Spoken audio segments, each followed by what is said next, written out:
Hello, this is Jerry the King Lawler from WWE SmackDown, and right now you're listening to Journey into Wrestling. I don't know why you're listening, but you are. To a nicer guy, it couldn't happen. I am the man of the hour, the man with the power. Diamonds are forever. He put hard times on Dusty Rhodes and his family. And what you gonna do, Andre? History beckons the Macho Man. Yeah. The best there is, the best there was. Austin 316 says I just whipped your ass. 2 words for ya. 2 words. And yes, a man.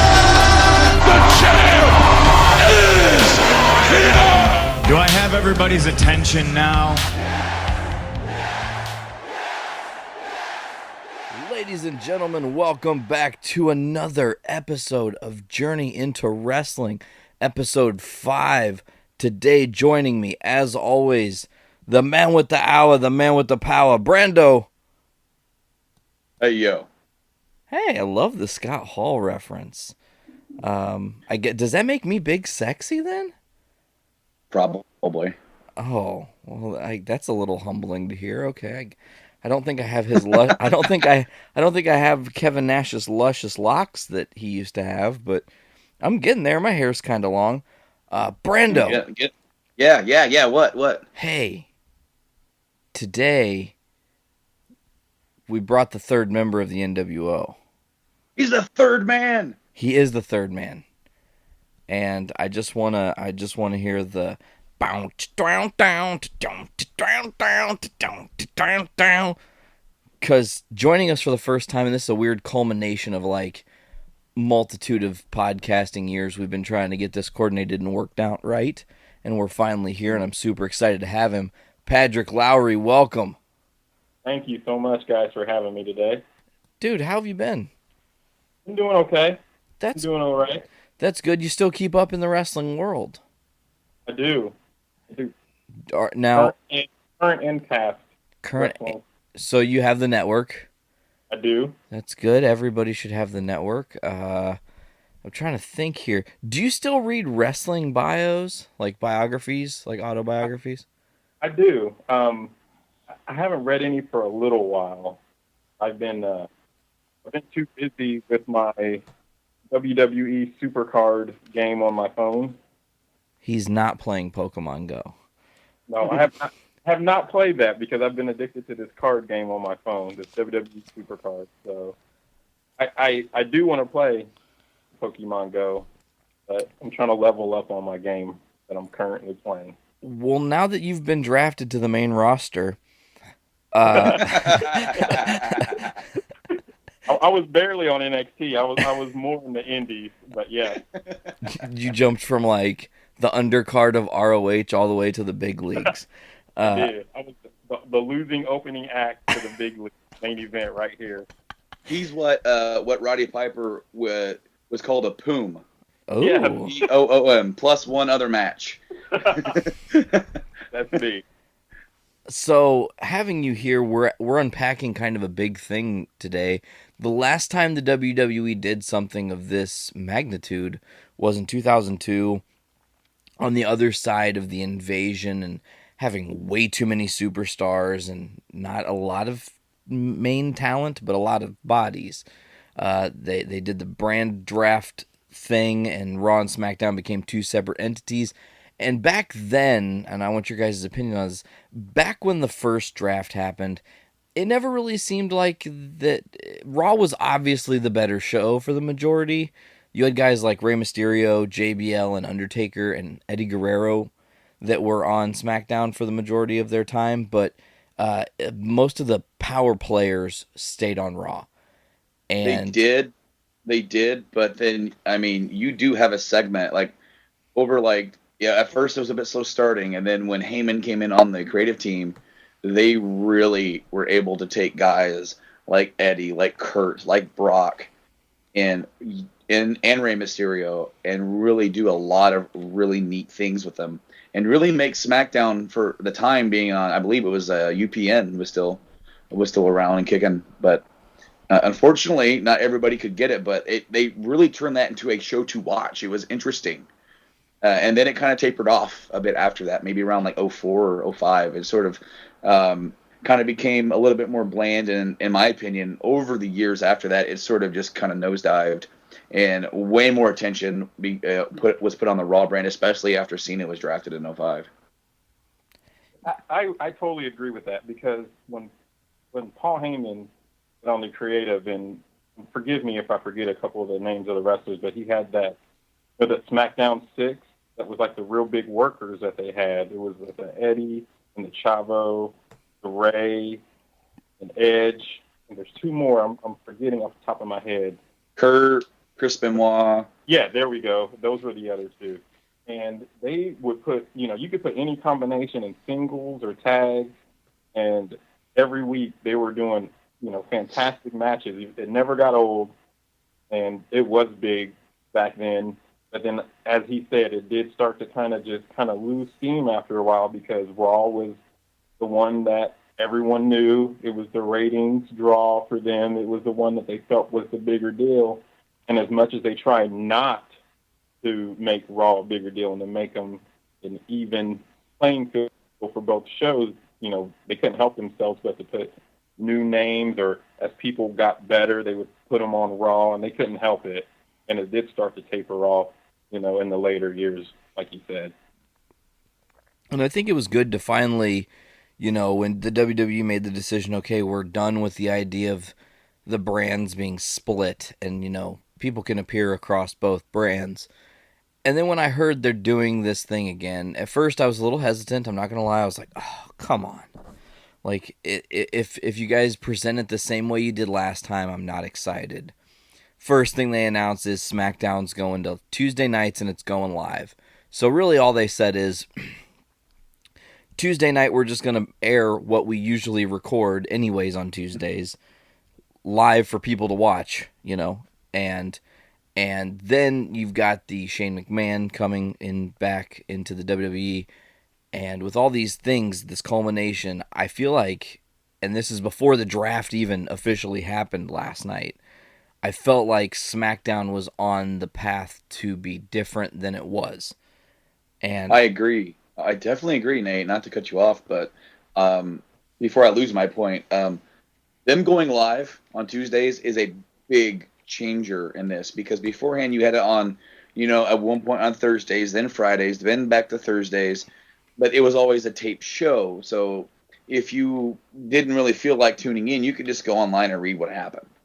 It was very easy. And then, okay, like there for a while, they did the brand exclusive pay-per-views, and we have, enough news and rumors to believe that they're going to be doing that again on the network, where on the non-big 4 months, you're going to have two network events a month, the Raw and SmackDown one.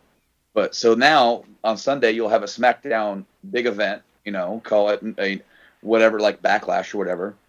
And then you only have to wait till Tuesday to get the fallout from that. You don't have to wait all the way to Thursday, and then you have the allure of, I wonder what happened to, the feud with AJ and John Cena.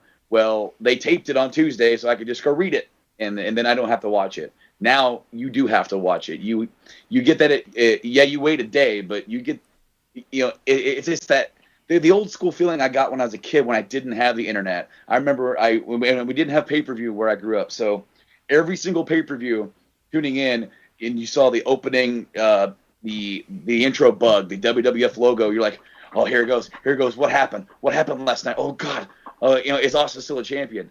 And then it would be all the stills. Yeah, from like the magazine and the audio. But then you still got excited. That's not so much anymore. But now you don't have that long wait to the end of the week to watch what, the fallout from what happened at that event or anything like that. Now it's more fresh in the mind. It's not quite as fresh as what Raw is, because you have the 1 day layover, but it's still a lot better than what it was. For me, like Nate said, he was kind of wondering how it was going to go as it was leading in. And I will say that when I heard it was going to be live, that part right off the bat, it got me. And when you said the old school feel, that was the thing, because when I think back to the Monday Night Wars, I remember thinking when things are live, you never know what's going to happen. Now, I know it's not going to be, as much like, crazy things happening as it was then, but the live feeling watching a show live, you never know who's going to show up. If they sign somebody, somebody comes up. And when it's live, it makes you want to watch it because then you don't want to miss anything when it's live. And as you said, taped, I would just read it. And then if I saw something good, I would go to that part of the show and watch it and then go past the rest or turn it off. Mm-hmm. So, so I do agree that the live going into this, let me rephrase that. Going into this, I thought the live was a great idea. But like Nate, I wasn't so sure about how I was going to feel about the draft because when I thought back to, when they first did it all those years ago, they had a ton of people. And, I was like, they don't have as many people back then. They had 2 full rosters back then. Now we're with one roster with only, and I know we're going to talk about, but only 6 call-ups from NXT. So in my mind, I'm thinking the roster now is smaller than it was, in the previous years when they did it before.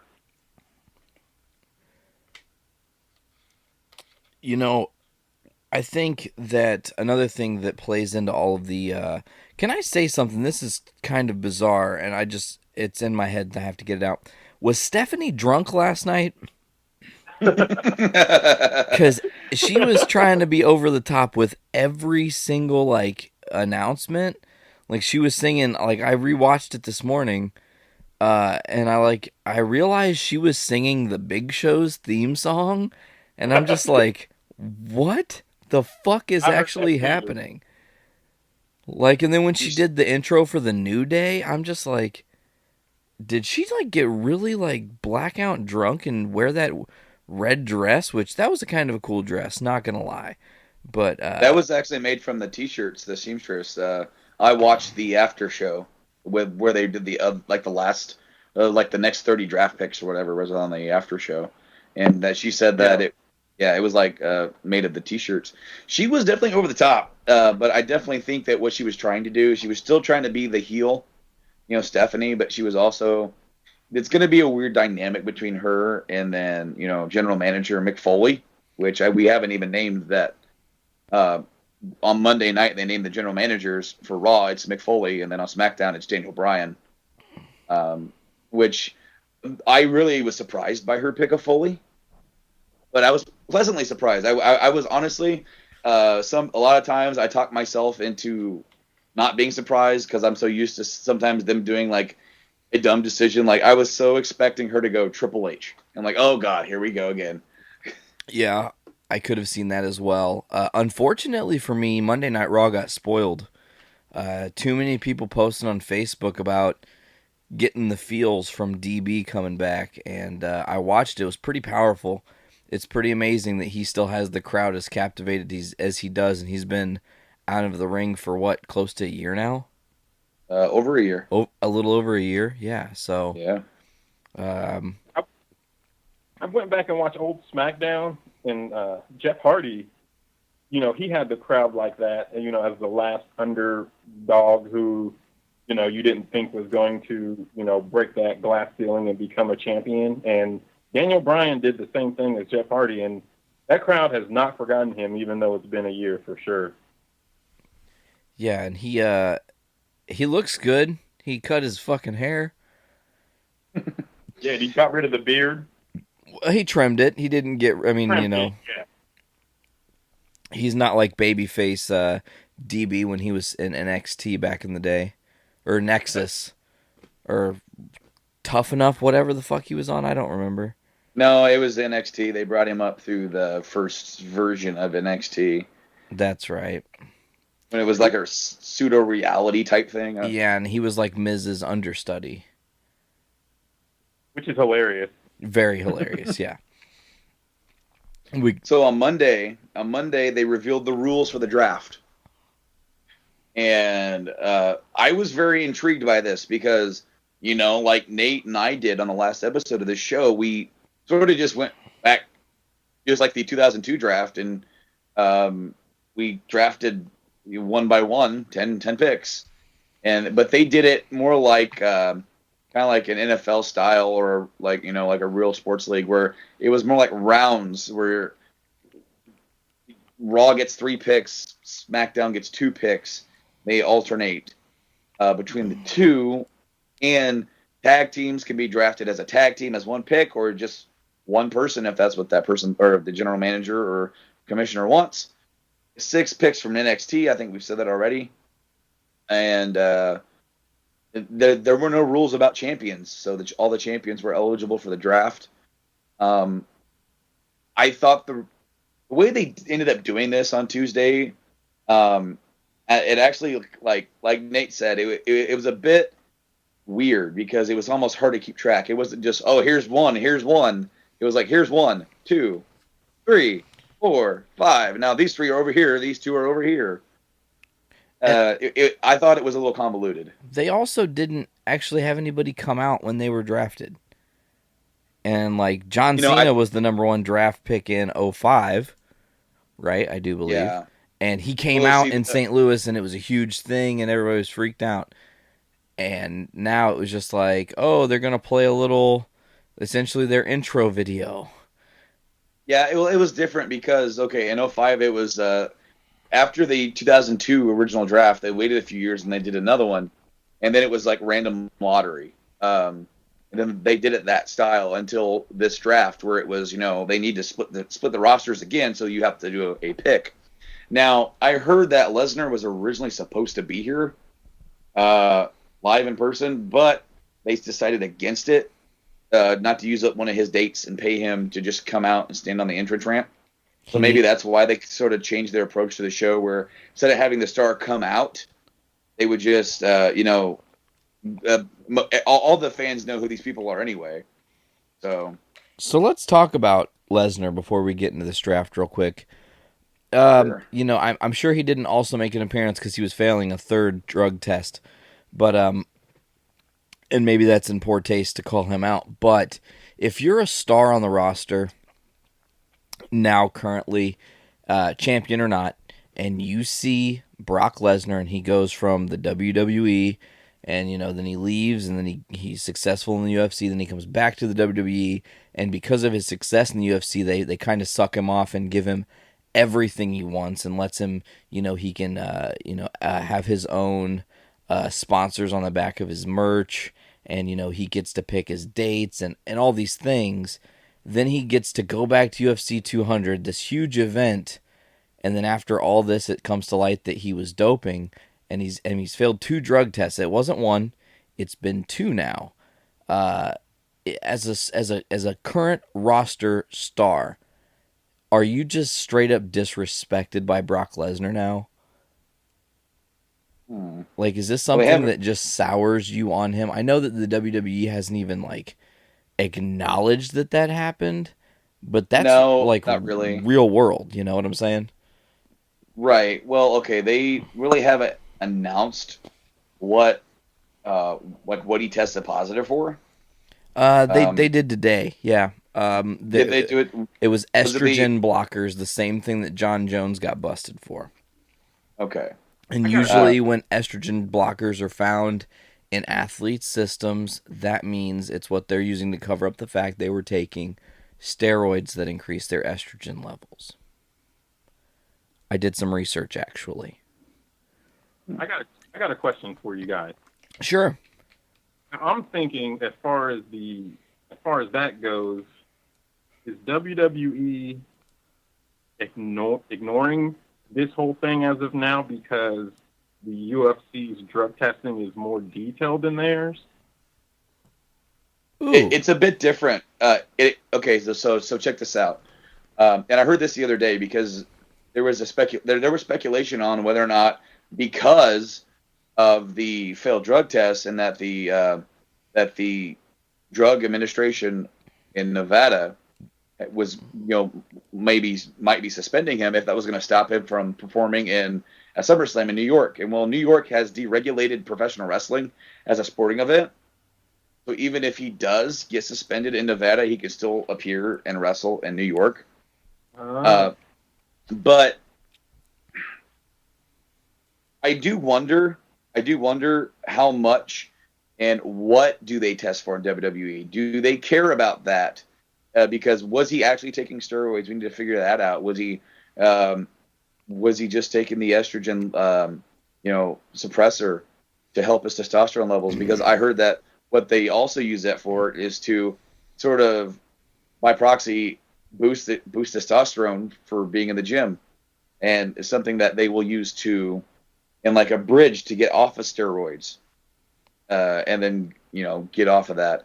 The other thing that I heard that he possibly could have hit on was a something to help his asthma. Oh, well, you know why Brock Lesnar has asthma? Because he doesn't breathe when he fights. His face turns fucking bright pink because he doesn't breathe. I watched UFC 200. I've never seen a human turn that color pink. I was scared. I thought Brock Lesnar was going to become Jigglypuff. I was like, what the fuck is going on here? You know?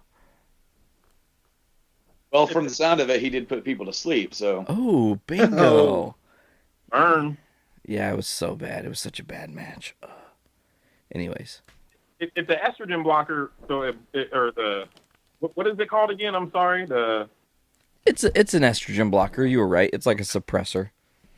So that would block the steroids.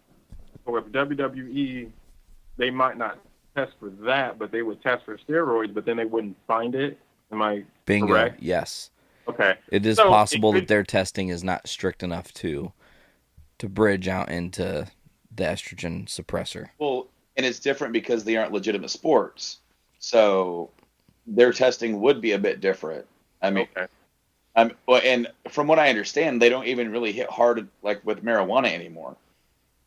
I don't know that for sure, but I've heard that, if they catch marijuana, it's more like a slap on the wrist, maybe a fine, than a downright suspension. I mean, if you think RVD was wrestling in the WWE and wasn't high out of his mind most of the time, you're crazy, because he was. And he's probably he's probably just giving him like $3,000 a paycheck. Just here, take it. Well, see, and here's the thing: is that he lost the biggest push of his career because of that, because he got busted with it. That is true. Maybe they really didn't care so much, and they knew, but then he ended up getting busted with it, and they're like, "Well, you're a freaking champion. Bye. Yeah, suspend your ass." Yeah, happened to Jack Swagger too. Yes, it did. Right. Yeah, Zach Swagger. Wasn't that like right before WrestleMania 30 too? It was. Yeah. He was going to beat Alberto, and then they took it away from him from the rumors. Oh, that was 29. 29. Okay. It was 29, and then Del Rio loses to Ziggler when Ziggler cashed in the next night. Yep. Interesting. Yeah, because he got caught, but then they never suspended him. Did they? No. Oh. I mean, they just sort of like de-pushed him. They just kind of buried him a little bit. Because I heard that he was in line to win the title that night. Yeah, that's what I heard too. And that really would have been interesting to see where that went. Because him and Zeb were hot as heels at the time. They were on fire. They were getting outside attention from like conservative media for some of the stuff they were saying. Now, do we want to go right into the draft and start packing this out? And yeah, let's talk about it. All right, so we started off the show right off the bat with the first round of picks. Now, I was surprised by how quickly they went into this. And maybe them not coming out on the stage was because they had 30 picks to go through. And they needed to get through those, like, now. Yeah, so and I'm thinking... Well, and they also did the nice thing where between rounds there was a match. Sometimes, yeah. Match or two, yeah. So first, one of the other rules is that the first pick of each round is always Raw. Yeah. And then the last pick is always Raw. So they end up getting 3 per round. So the first pick from Raw is Seth Rollins. Interesting. I think that was who I drafted as Raw's GM first. Yes, you got the first pick. You drafted Seth Rollins. Whoa.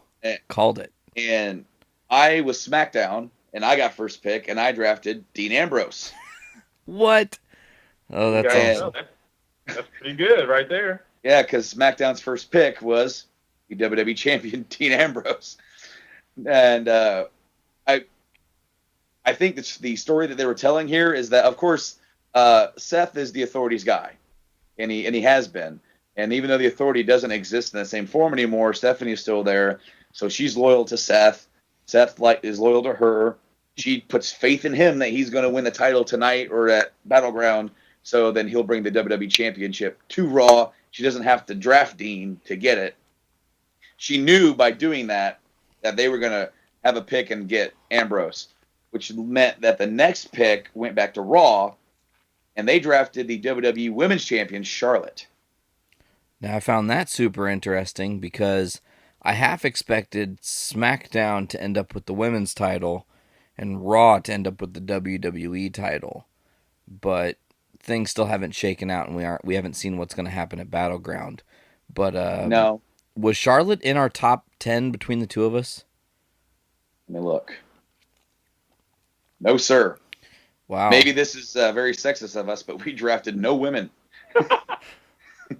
I will say from a business standpoint, it did make sense since the one show got the singles, the top male. Yeah. That they would get the top women. Now, I don't know if I would have went that route, but I could see why they would have went that route. Well, and then they also, there's a big push behind the women's division because they're trying to champion it as a new invigorated division. It's not the divas anymore. It's better matches. It's better rivalries. So they started that back last year, and this is just them continuing with it. And then having this be the third draft pick, second pick for Raw, shows the how much they think that's important. Right. Now, Nate, your second draft pick was AJ Styles. Yes, it was. And that was SmackDown's second draft pick. Yes, it was. So fourth pick of this round was AJ Styles going to SmackDown. My second pick on SmackDown was Samoa Joe. Who didn't get drafted. And no, spoiler alert. Samoa Joe not drafted at all during this. They didn't touch anybody with a title in NXT. No, they did not. So the Revival who's the NXT Women's Champion, Asuka? Yeah. And then Samoa Joe, none of those got drafted. So some other guys down there didn't either. And we'll touch on that here in a little bit. But speaking of NXT, Raw gets the last pick of this round, and that is Finn Balor. Yeah, I thought that was a smart pick for Raw. To bring Finn up now is a good time. The rivalry with Joe is over, so we think. And well, please note that they drafted Finn Balor before John Cena or Roman Reigns or any of the more recent big top drawing guys that they pushed. Or anybody in the second round that we're about to talk about. Exactly. I mean, Finn Balor, think about the statement that they're hoping to send by, saying this is a dawn of a new era. The crowd went nuts. I mean, when they were getting ready to draft this pick, the crowd was already chanting for Finn Balor. And him getting this spot on Raw above the other guys, to me, that sends a very important message. It actually sends a really huge message when you consider who the first pick of round 2 is.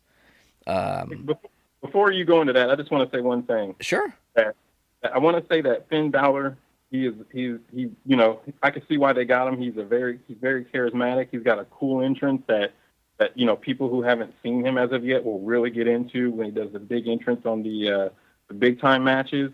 He's a very good wrestler, obviously, going all over the world. But I will say one thing is that I am very bitter that it wasn't Samoa Joe. I just want to say that. Yeah, and oh, go ahead, Brando. I was just going to say that, he was my number 2 draft pick. So I was really hoping, however, and I guess I'll just say it now, there are a ton of great draft picks here. There's a couple of ones that really make me scratch my head later on. Yeah. As to why we didn't get A or B from NXT. But I can definitely see that they took the people from NXT they felt like they could take and not injure that brand too much. And so that way you have established champions, established stars for rivalries that they can help build up new stars to replace them when they're ready to come up to the main roster. So it does suck, and I agree with you 100%. I was so disappointed not to see Joe or some of the others that didn't get drafted. But on the flip side of that, we are going to still get one hell of a show. I mean, if they drafted all those people, I mean, the the card for Takeover Brooklyn wouldn't be as good as it's going to be. That's true. Yeah, and I actually don't even know what the Takeover Brooklyn card looks like. I do believe that's going to be the debut of Bobby Roode. Oh, sick. Yeah. And then Austin Aries, is he facing No Way Jose? Yes, I think he is because they've been doing the weekly thing where he's been attacking. He attacked No Way Jose when they were dancing or whatever and everything like that. Yeah, you're right. And then is Joe facing Nakamura there? Or who's Joe facing?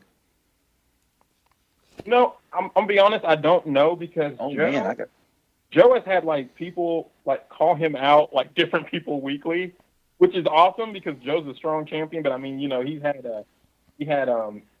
Eric Young. Eric Young. Yeah, he had Eric Young call him out one time, and he's had Nakamura call him out. I mean, he has different people. It seems like different weeks who get in his face or want to fight him. I really don't remember who he's fighting. I got it. Yeah, and it is Nakamura. The card for Brooklyn 2 or Return to Brooklyn, back to Brooklyn, whatever they're calling it. SummerSlam weekend: Austin Aries versus No Way Jose, American Alpha versus the Authors of Pain, which is a new tag team with legendary manager Paul Ellering of LOD fame. Bobby Roode versus Andrade Almas. I hope I said that right. The Revival, Dash and Dawson versus Johnny Gargano and Tommaso Ciampa. Hope I said that right. And then Asuka versus Bayley for the women's championship, and then Joe and Nakamura in the main event. Okay. So that card's stacked. I can't wait to see that. Last year's Takeover Brooklyn saw, in my opinion, one of the best women's matches ever in Bayley versus Sasha Banks. I can't wait to see that card too. Now we're going to go right into round 2 here. Now there was a match. A lot of the matches for this show, some of them were like not full matches. They just sort of ended. But number 1 pick, of course, goes to Raw, and they pick Roman Reigns, who's currently out on suspension. So they went from getting cheers from the crowd for drafting Finn to boos because the crowd was pissed. Oh, dude, I don't know, Padriac, did you watch the after show? I did. Did you notice Booker T is just calling out, saying that the fans hate Roman Reigns? I did notice that, and I was kind of surprised, but I'm wondering. Okay, so like if you go back a couple weeks, remember they had Seth come out and ridicule Roman Reigns for failing that drug test, and now Booker T's doing this. I just don't think they're very happy with Roman Reigns over this. No, they're not, and it really seems like either like they're actually like, because you would never hear them say that about Cena back when he was getting booed or a whole lot, or even still when he does. They just say, oh, he's polarizing. People love to hate him or hate him. He riles up the crowd. Right. They always paint it with a good shiny coat of paint on it to like make it seem like, oh, the crowd is not totally against John here. Don't. They're not normally like this, like they do after every WrestleMania. This is a weird crowd here. No, but they are actually being honest and saying that, man, and especially coming from Book, it's like, I don't think that was an accident. I think, they were feeding lines and they're like, say this, because I think they're going to make that into the story. I don't know if they're giving up on him or if they're just wanting to teach him a lesson for what he did. But yeah, I did notice the Booker T thing, and then coupled with the Seth thing and him being pretty much kind of an afterthought in this whole match coming up. I mean, I know he's not there to really promote it, and it's only, the other two guys, but it's he's kind of become an afterthought in this whole thing. They've had numerous matches with Seth and Dean, and, Roman's in this match too, but it's kind of like they're just like, well, Reigns is going to be there, but we're just not going to, we're not going to talk about him or promote him or anything really. And can I just go on can I go on a limb and say that the matches between Ambrose and Seth are some of the best matches I've seen in a long time. They have such good chemistry. I agree with you, and I think that you get friends to have matches, and they know they're around each other all the time, and they were in the Shield, and they're they get along really good, and they have more time to discuss matches. So I agree with you. I've loved these matches. Their styles are so different, yet they complement each other so well. The match on Monday was great, even though the ending was sort of like flat. And then, of course, they had a rematch for tonight last night on SmackDown, which was another fantastic match. I wasn't so mad about Oh, go ahead. Sorry, I'm sorry. Go ahead. Oh no. Yeah, no. But I agree with you. I wasn't so mad about the ending too. For this match going into Battleground, because Dean did retain. He got a clean victory. Yeah, hitting the dirty deeds there at the end. He did. But with the superplex, which was awesome, how he, Seth had the power. He did the superplex, and then the pick him back up, and then him to reverse it and hit that dirty deed. That was a very awesome finishing sequence.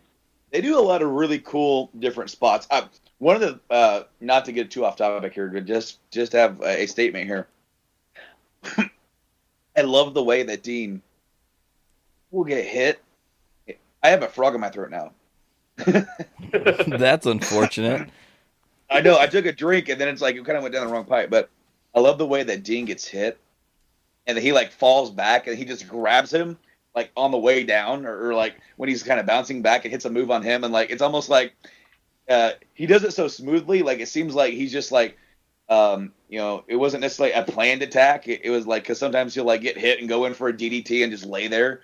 If I'm going down, I might as well just grab you on the way. Yeah, it seems real. It seems like something that somebody would do who was in a fight. If they get hit, they're not just gonna just fall over. They're gonna be fighting with their lives to get the other person back. I like it. Yeah. Now to answer the draft pick of Roman Reigns, the top guy in the company right now, SmackDown drafted John Cena. 15-time champ. Started in SmackDown, man. Made his debut on SmackDown. In Chicago, actually. I'm actually very excited to see Cena on the other show because they're going to need him to really kind of boost up the main event roster here. There's a lot of really cool matches. Of course, he's in a few with Styles, so I think that's definitely going to continue past Battleground now. And I think you said it last week on Journey into Comics, crossing over onto our own selves here, and where you mentioned that it would make the most sense for John and AJ to be the top guys on SmackDown, vying for a new title, maybe meaning that Dean isn't going to leave Battleground with the championship. But even if Dean leaves with the championship, we still have a huge top 4 or 5 guys on the SmackDown roster already in the thick of it for a title. Yeah. Now Raw took their next pick in round 2 and drafted Brock Lesnar. I wasn't necessarily overly surprised that they drafted Brock, but considering that he only really shows up on a consistent basis about 2 or 3 times a year, probably for Mania, SummerSlam, or a Mania build up, SummerSlam, and then sometimes he has a kind of another feud or something. Like last year, he had the extended feud with Taker that led him to Hell in a Cell or something like that. But Raw drafted Lesnar. I think that was a wasted draft pick. In a way, because it's almost under the understanding that Lesnar's almost like a special attraction. Exactly. So, and anytime he shows up, it should just be, Lesnar's on the card to have a match, yeah. I don't want to go off topic too much, but I just want to say 2 things. One thing is about the Triple H, or about the John Cena getting drafted to SmackDown. What it reminds me of is I think it was 2008 when Triple H got drafted over to SmackDown, and it was so cool to see him in a different environment. I'm kind of hoping that John Cena can do this as well, because I think it would be cool to see him on the SmackDown show. It brought back memories of Triple H when he got drafted to SmackDown, because nobody ever thought that would happen, and he did. Mm-hmm. And then the other thing I want to say is, I don't know about, as far as Brock Lesnar, I don't understand why he was even a draft pick. I guess on Raw, I mean, I think the only thing I can think is if maybe because they, their roster is bigger, so if they were like, well, if we have a guy who's only there part of the time, he won't take up so much space compared, for the other people. Yeah. But I do think that as Nate, one of you guys said that Brock Lesnar shows up as a special attraction. It would have been cool to put him on SmackDown because then it would have made SmackDown seem like a bigger show, which is what they're trying to do. So it would have been cool to, like, Roman Reigns is on SmackDown, and when he showed up, it was like a big deal because he's a big deal. So that's just what I think about that. Right. Yeah. When Lesnar shows up at any point, it's usually a big deal. So when they announce, on SmackDown, it's like, hey, Lesnar's going to be here next week, that's going to get people to tune in. Exactly. To see what he's doing. Yep. And I think he would have been better off on SmackDown. So far, that's the only one that really got me thinking that somebody would have been better on a different show. Moving right along here with round 2, SmackDown drafted Randy Orton, who's coming back, and he's going to face Lesnar at SummerSlam. Now, Brando, I wanted to ask you about that real quick. Yeah, go ahead. Did you notice that, and maybe this is just me, but is it dumb of them to, Brock Lesnar was drafted, draft Randy Orton, and it's like they're on 2 separate shows, so when we go to Battleground, you're already building the rivalry. Oh, somebody's fighting for Raw, someone's fighting for SmackDown. Same thing with your championship Seth Rollins Dean Ambrose match. 2/3 of that match is Raw guys. We know. Listen, we know, and I'm talking unless literally the WWE wants to just kind of like spit in their fan base's face. We know Roman's not walking out of Battleground with the championship. It would just be the most disrespectful thing that I think they could do. Unless they turn him heel completely. Which I guess that could be interesting. But, I mean, to feed into what you're saying here, I'm just going to interject and say that I kind of like the idea because it sets up the big interpromotional match for SummerSlam, where right now that's the only one. I mean, the matches rumored for SummerSlam are Orton Lesnar has been confirmed, Rollins and Reigns, AJ Cena. These are the matches that are being talked about. So, I mean, that is your one big interpromotional match where you have one from one brand, one from the other brand. But it's something that at Battleground they are going to be talking about real rivalry and brand loyalty, even though it's really early in the concept so far. But that's going to be something that's going to go on, especially now that both shows are live. That's something that I had a hard time back in the past getting really into was like which one do you like more? And I'm like, everybody likes Raw more. Yeah, there was never any question. Exactly. So hopefully, now that SmackDown is live and can get some good matches going on and some good rivalries, I am hoping that will change. I'm hoping that maybe there will be a section of, man, Raw is nothing but 3 hours of talking. SmackDown gives us 2 hours of wrestling. That'll be cool. If people can really do that. Now, to move right along here to the last draft pick, round 2, the New Day, the WWE Tag Team Champions. They sort of did a little cheat here because the New Day, since they are like the modern day Freebirds, are all 3 of the tag team champions, so they're all 3 a tag team, and they all 3 got drafted to Raw. Not gonna lie, I was really worried they were gonna split this team up. Me too. Like I was so certain that they were gonna be like with SmackDown's 11th pick. Xavier Woods, and I'm like, come on. Yeah, or just like 2 of them, and like one that they think would make it on its own, like Big E or something. Like what happened to the Social Outcasts? We'll talk about that later. Yeah, so night carries on, and just to go on with the round 3, Sami Zayn, number 11 pick, first for Raw. Really cool draft pick.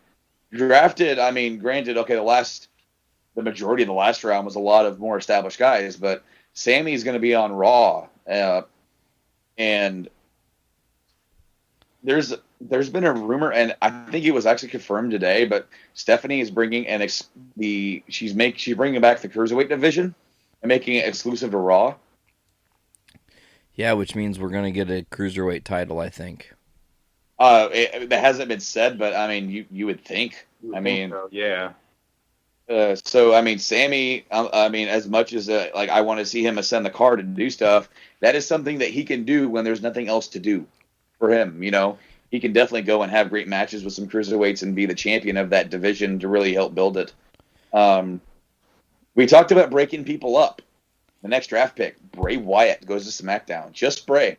And crazy thing that I heard, as soon as this was announced, they said that it was announced on WWE.com or something that the Wyatts would not be drafted together. Right. Now, that's why I kind of said that they cheated with the New Day, because the New Day are a faction, but they are the tag team champions. They're doing the Freebird rule. The company allows any of the combination to defend the titles. So they get all three of the New Day. The Wyatts are not. So the Wyatts go separately. Looking at pick number 13, I really like this pick for Raw, bringing more women talent to the roster. Sasha Banks gets swept up and Raw's boss now. She is one of my favorite women wrestlers on the roster. Speaking of Sasha Banks, I'm going to interject something completely outside of wrestling. Just a real quick little blip. We don't have to spend a lot of time because I'm not going to spoil anything. But if you guys have a chance and you've got Hulu or you have a way where you can watch the Celebrity Family Feuds, do yourself the greatest favor you ever could do and watch the Snoop Dogg, Sugar Ray Leonard Family Feud.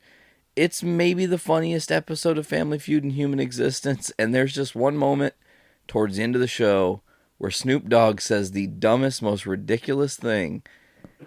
And let me tell you, I was told and prefaced, hey, Snoop Dogg's going to say a thing. And it's really fucking weird, and it's really funny, and you're going to laugh. And it was hyped up, and it was hyped up.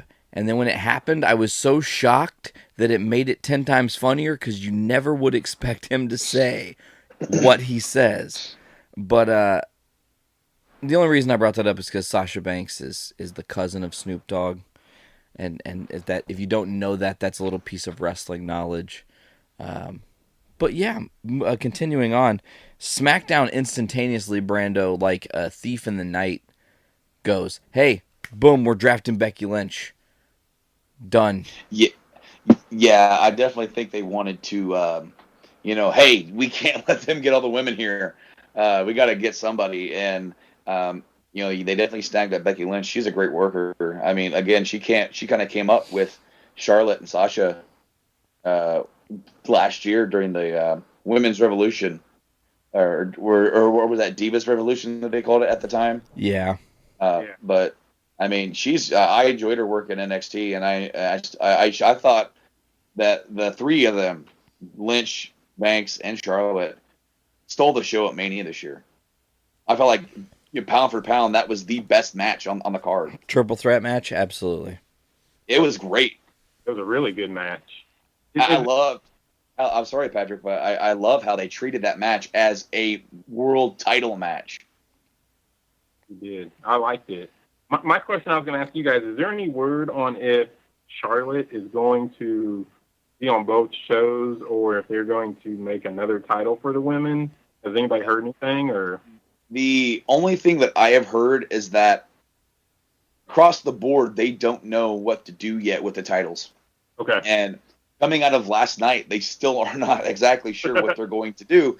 The rumor was, of course, is that they're going to make a second world title because at the moment, Dean has the WWE World Heavyweight title, which leaves the top singles male title for Raw as the U.S. Championship. right. SmackDown has the WWE title, the Intercontinental title. Raw has the U.S. title, Tag Team title, Women's title. Now, I have heard rumors that the Tag Team titles and the Women's title will float and be like traveling champion. And in my opinion, that's the way to do it because you're trying to build both of these divisions, and to completely divide them up now is a very poor decision. I agree. If you want to have a mid-card title and a top title, to me, that's not as big a deal. And even if you do want to try and build a cruiserweight division on one and do something else on SmackDown, that's fine. Raw has an extra hour to fill, so having another division there might work, especially if they really devote themselves to it. But I mean, as of right now, even going into Battleground, I think it's all up in the air because we literally coming up in like another round here. We're gonna find out where these things kind of lay. Finishing up this round though is Raw drafted Chris Jericho. Really, this one's kind of a head scratcher because Jericho is known as a part timer. He kind of comes in for a few months, comes in, helps out, puts new guys over. He still got it. I mean, he's still very entertaining to watch. He always tries to do something new each time he comes in to make it not the same all the time. I will absolutely say that, I'm a staunch supporter of Jericho. But him being drafted in a way, it's like, isn't he leaving after SummerSlam or? Yeah, he just announced Fozzie's got another world tour they're doing. Right. So again, as with the Lesnar thing, Jericho is going to be on a roster where he can kind of float and come and go, and the roster is going to be so big that he's not taking up too much room when he does show up. It'll be a bigger deal. Now, as I said, we're going to find out where these titles go. Well, that happened in round 4.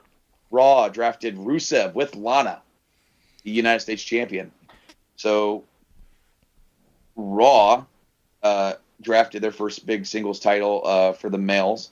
And to answer that, pretty much because they had to, SmackDown drafted The Miz with Maurice. I loved how DB was so not really happy to do that. And he was just like, kind of sold that old rivalry, yeah. I really don't want to, but they just took the U.S. title. Might as well get the getting while the getting's good. Let's get the IC title.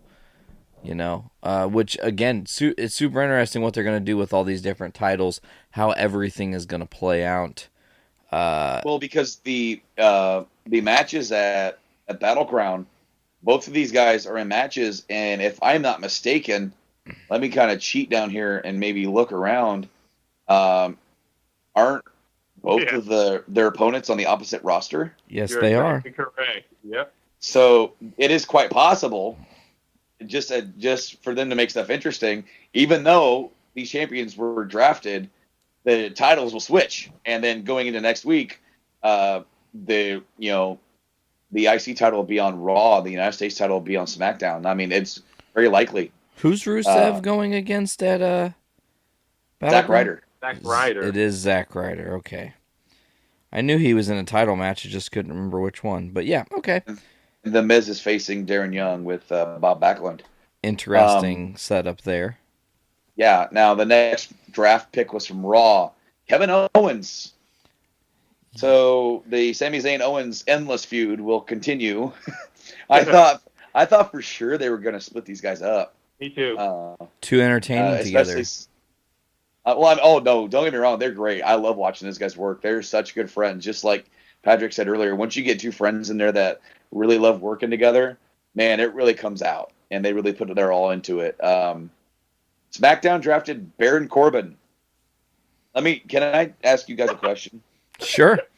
Please, because I got something to say about this guy. Am I the only person that is just not into this guy? No. I hate him. I hate him a lot. A lot. That's strong. I felt like Is he not the most boring guy on the roster? Here's the thing: is that I try to find the good in different wrestlers because there's people that I'm not fond of. I don't know, like Miz. He's not my favorite, but he's at least him and Maurice got this entertaining thing going. And Big Show, I mean, he's been around for a long time, and I'm kind of like, well, but at least he's a big guy and he's got something. But Baron Corbin, he can't wrestle really. He's not charismatic. He doesn't do anything cool when he comes out. I don't see the appeal in him at all. I got He's got the personality of a stump. I got it. What is it? Baron Corbin is this generation's Gene Snitsky, minus the "it's not my fault" gimmick, Or the back knee. or the brown ass teeth.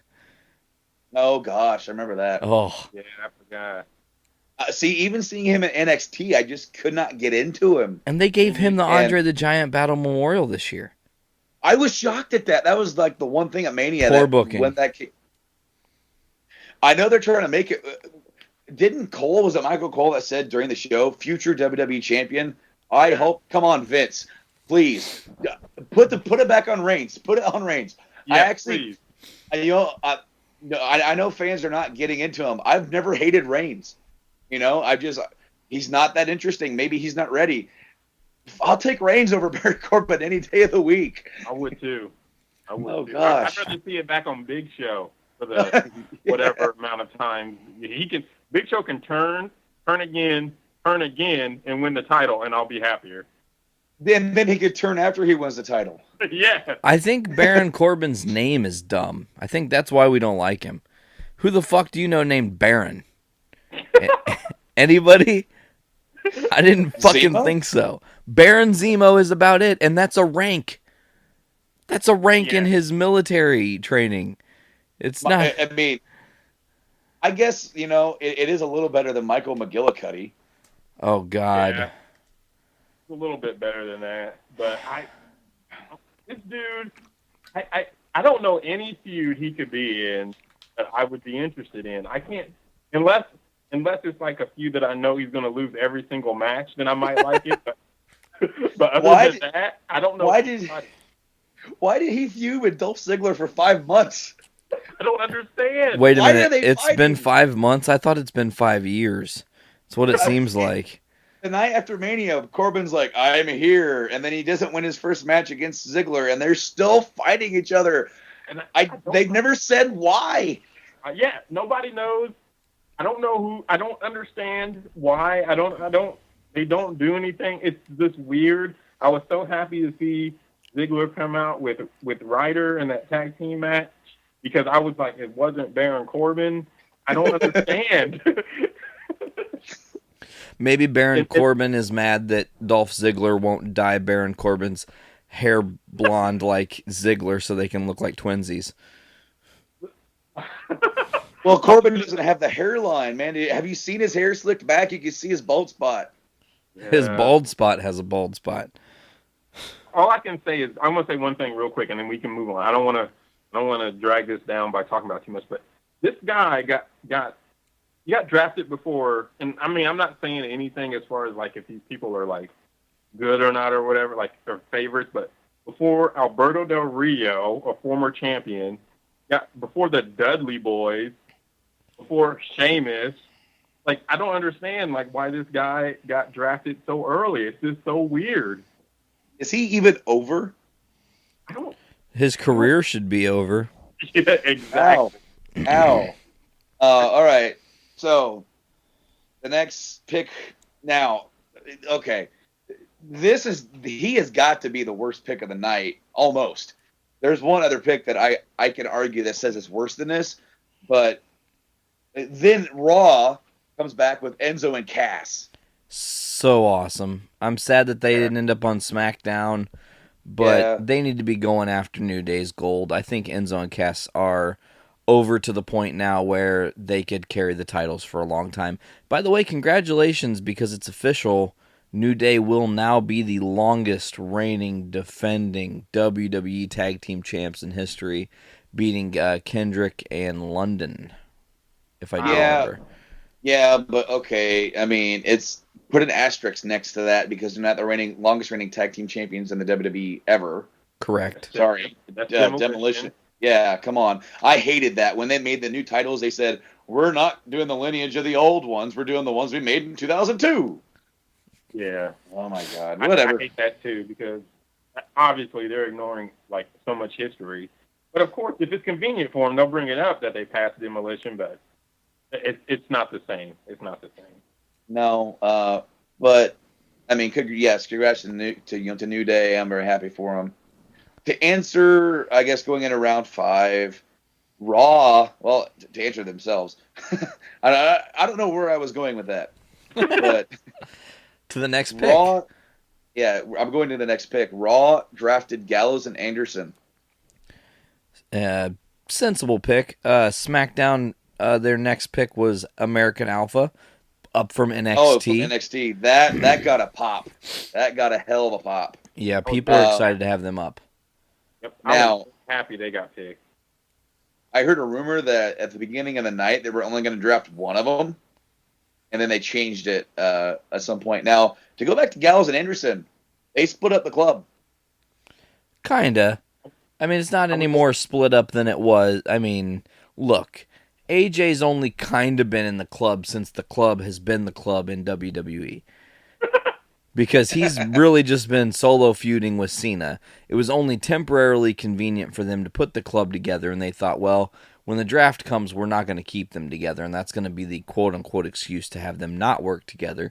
But right now, when we have no fucking reason not to have them work together, we might as well put them together and do the thing that everybody wants to see happen, which is what they did. And it was, I mean, it's entertaining. They're fucking great together. Does it suck? Kinda, but at the same time, do you guys see what they also did? Anybody? Oh, no, yes.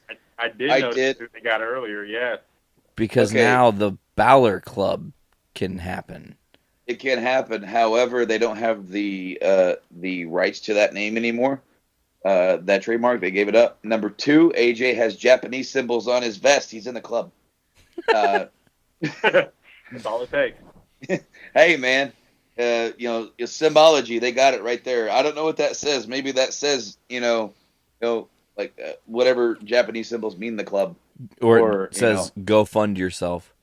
Go fund yourself. I mean, I'm just a little disappointed because we got to see so little of that trio. Yeah. And I think they're all very good together. And obviously, again, the whole Friends thing, man, they have so much chemistry. They just play off each other. They can, obviously Balor's coming, so they're going to be there together, and they can do that. And AJ is going to probably go his way. But to me, it is just a little bit like disappointing that we're not going to see any more of that for the near future. But someone we will be seeing for quite some time, the Big Show, going to Raw. Yeah, sensible. Yeah, I mean, to me, it's just a whatever. I don't know. Well, yeah, same. We don't know what to say. I mean, I guess he can go and help put over the younger guys. I mean, they need some older guys on the roster. I know what's going to happen. You guys don't even see it. It's just weird because it's kind of hard. Not to cut you off. I want to know what you saw, but it's just weird to see Big Show put over people because he's so big, and they've talked about how he's the world's largest athlete for so long that like when Neville pinned him, and people like that, it's just weird. Is it interesting to you that all they need to do to turn him is have him come out and smile and point at the crowd? Yeah. Yeah. And then the crowd cheers him, and then he gets mad and punches a babyface, and they boo him. Yeah. But what's going to happen, you guys? The reunion of Jericho is coming. You think so? I'm just saying, they're both on Raw. Raw's got a stacked tag team division. You want to talk about putting people over, put Jericho and Big Show together as a tag team again, and let them go up against some of these younger guys? Come on. That would be more believable to see them get beat than Big Show getting beat on his own. It's so weird when him and Mark Henry get beat after being told that they're the world's largest athlete and the world's strongest man, and then some little guy pins him. It's just I just sit there and just look at it. It's so weird. Like a rhinoceros getting pinned by an ant. Yeah. It's what the fuck? In the Rumble this year. Do that. In the Rumble this year, Mark Henry and Jack Swagger won their way into the Rumble to be on the pre-show, and the Mark Henry came out and went right out. Yeah, I just don't get it. I'm excited about pick overall number 24. I think it's number 12 for SmackDown. Who is that? Dolph Ziggler. Boom. I mean, he's one of my favorites on the roster. Super excited that he went to the show that I'm kind of championing. I want to see Shane McMahon do well. I want to see Daniel Bryan do well. I want to see SmackDown do well. Agreed. So seeing a guy like Dolph over there former world champ. It just adds to the validity of how good their talent pool is on SmackDown. We'll see now with there only being like a couple of big top guys, he can easily sit in with those guys and not be kind of lost in the shuffle and feuding with Baron Corbin for 5 months. Maybe we can get a Ziggler AJ Styles feud. Oh, I would like that. Mm-hmm. I would also like to see AJ and now I have a frog in my throat, Brando. Today's frog's in the throat. But I would like to see AJ and Randy Orton have a feud. oh hell yeah. Yeah, that would be good too. I mean, if we're just dream booking SmackDown. To finish off the round 5, and then I think we should just kind of list off from round. Well, I guess we'll go from round 7, and we'll list off the rest of the what was on SmackDown. Nia Jax gets brought up from NXT to Raw. So again, the women's division in Raw is just fucking stacked to the brim. They definitely know what they're doing, putting Nia Jax up there. I'd like to see her and Charlotte do work. Her and Sasha can do good work. The future's bright for that division, for sure. I think so. Vince likes tall, bigger people, and she fits that for sure. Yeah. And she's brooding. I think that's a good word. She's one of those women performers that's brooding and fearless, and her anger is believable when she's pissed off. Yes. You know, her unrequited rage. Moving into round 6, Brando, I was really happy by this pick for Raw, because I guess I forgot about him, kinda. Well, yeah, he's been out since before WrestleMania. Yeah, I mean, it's been very unfortunate. The most action I've seen him is on Swerved, which is not really a lot. So, Neville gets drafted to Raw. Yeah. And then... Again, cruiserweight. Somebody who's a little bit smaller. I mean, they knew where to put all their fucking domino pieces. They knew what they were doing. Well, almost, because there's a big cruiserweight that went to SmackDown that we'll talk about later that made me scratch my head, especially when they announced the cruiserweight division. Oh, I see it. It's pick number 37, I bet. Mm-hmm. Uh-huh. So, SmackDown in retort to Neville drafts Natalya. Battle of the Ends there. And then Raw is like, oh, hey, we could take one of the, like, most talented dudes on the roster who Foley himself said had been undervalued during the draft. But Cesaro going to Raw. And then he ended up having a match with Jericho. Jericho. Oh, yeah, it was a good match. It was a great match, yeah. PRL, are you a fan of Alberto Del Rio? I like Alberto. I've liked him more at different times. But I overall, I'm a fan of Alberto. So I think he's a good worker. Yeah. I think the thing is he's a good worker, but it's finding things for him to do has been the problem lately. Yeah, I don't really find him that interesting of a character, but I do like watching him work. And I had high hopes for the League of Nations. I thought it. That as you can see, that didn't go as well as I was hoping. But I had high hopes for them, and then I think that he's a good hand. He can do so many things.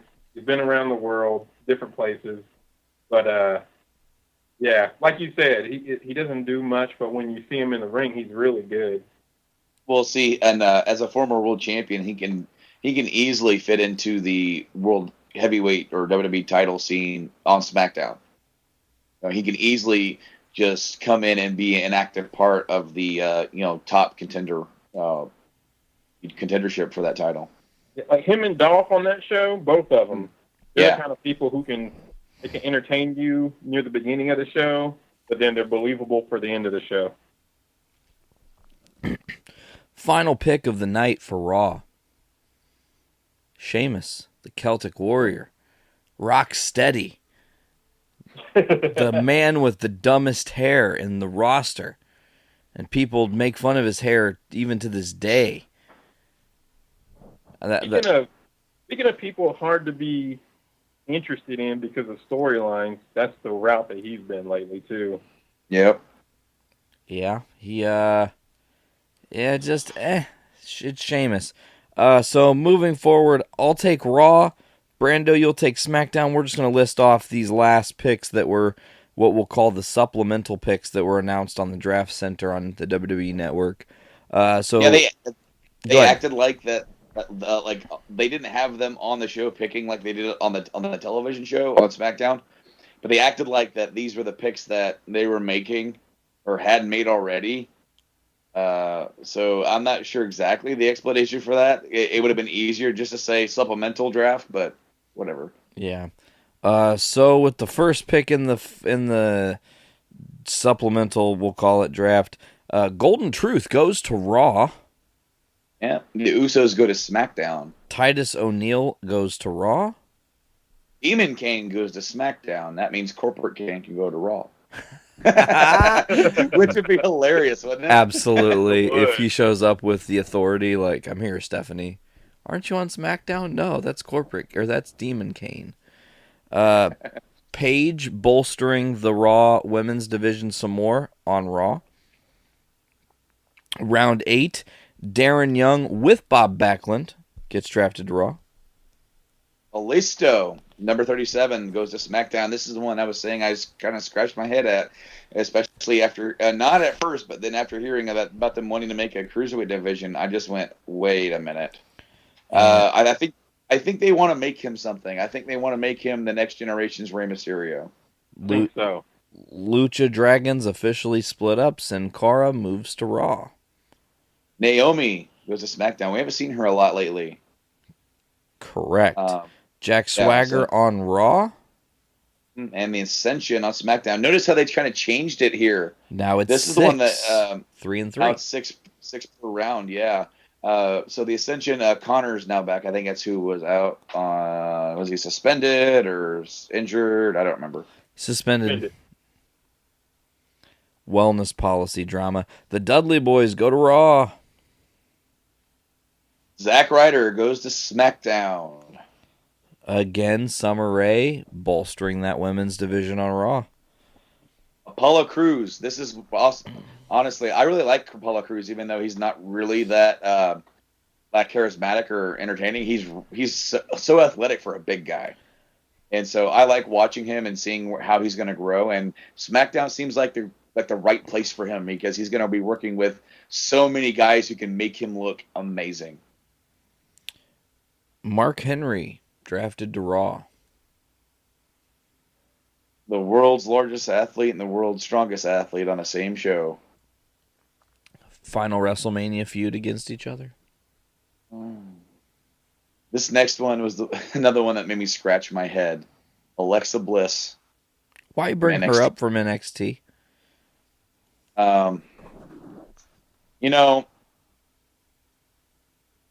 Maybe I'll just save it till we're done with this. With these last two here. Let's just move on and then come back to her. Braun Strowman goes to Raw. Yeah, leaving the Wyatts. I kind of feel the same about him as I do Baron Corbin. I don't understand why they like him so much.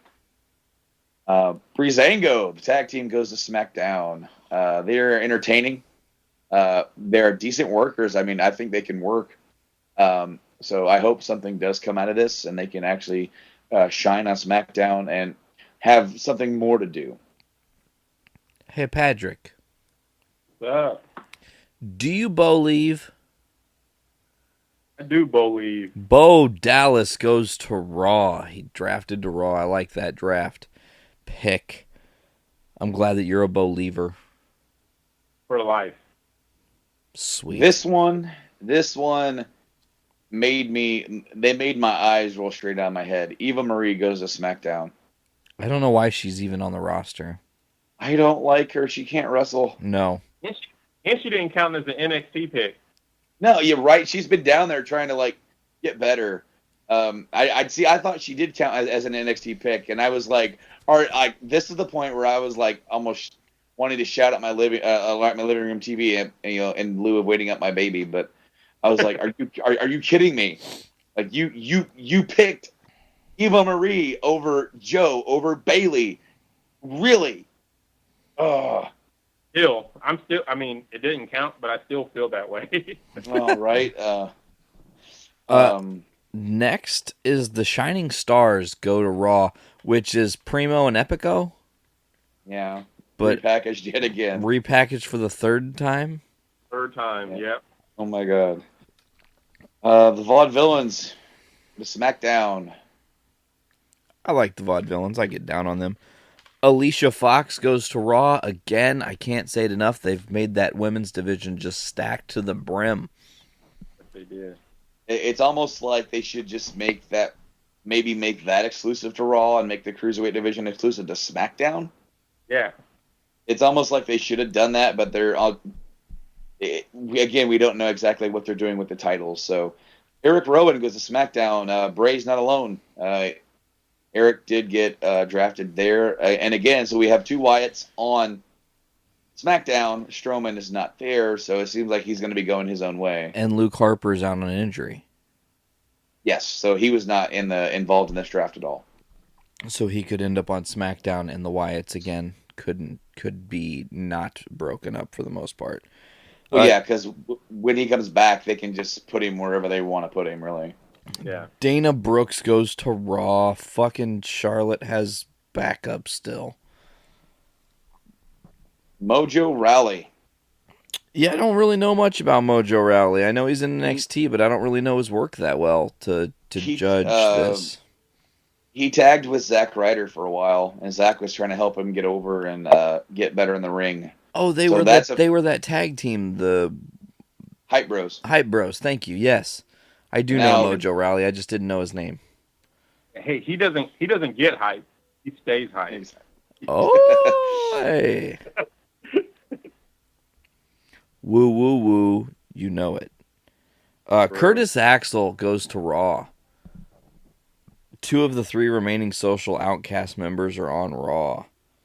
Carmella, hot as hell, and you can't teach that, from NXT going to SmackDown. And that was it for the supplemental. I was surprised that she did not get put back with Cass and Enzo, but she did not. Yeah. Now, there is another segment here underneath on the WWE.com results. Undrafted, Heath Slater. Yeah, what's up with that? I know he just got hurt, but why? Yeah. I think they're gonna make it. I think they're gonna make it into like a storyline where he's trying to like get hired. And it's funny because they had 59 draft picks. They could have had even 60 with Heath, and nobody wanted him. Did you see when he was still waiting, and then all the lights turned off, and he never got picked? Yeah. Yeah, so that was pretty funny. All right, so the draft seems successful. They did. Now, we also have some other news coming out of it. The announcing teams have been announced. Did you guys see this? Yeah, there's some bizarre shakeups. The Raw announcing team will be Michael Cole, Corey Graves, and Byron Saxton. SmackDown will be Mauro Ranallo, JBL, and David Otunga. Wow. Tom Phillips will host Superstars in the main event, with Graves as Superstars co-host and Otunga as main event co-host, as both of those will be the Superstars will be the Raw show, and main event will be SmackDown show. That leaves Lawler up in the air, and I have this news story coming in that despite being removed from the SmackDown commentary team, Lawler is still going to have a role in the programming. And it said that he's going to join Booker T on the commentary booth for the pre-show and like the kickoffs as like an analyst or whatnot. Like he did, I think he did something like back in May or something where like when they started using Byron or like the Byron JBL Cole team for like all the pay-per-views, and Lawler wasn't on them, and he was on like that on that panel. So. Yeah, unfortunately, right when Jerry was getting that heel commentator role going on, and they kind of put him to the side, and it's sad. It's like an end of an era. I mean, it happened with JR. It sucked Yeah. when we lost JR, when Ric Flair systematically cost him his job. Unintentionally, but I digress. Yeah. With King, though, easy come, easy go. I don't think it's going to affect him that much. If he really gets the bug to want to do commentary again, they'll put him wherever he needs to go. Maybe he goes down and does some NXT work and helps build some new people. There are guys down there itching to be, on an announced team. And all the people that were good in NXT are moving up.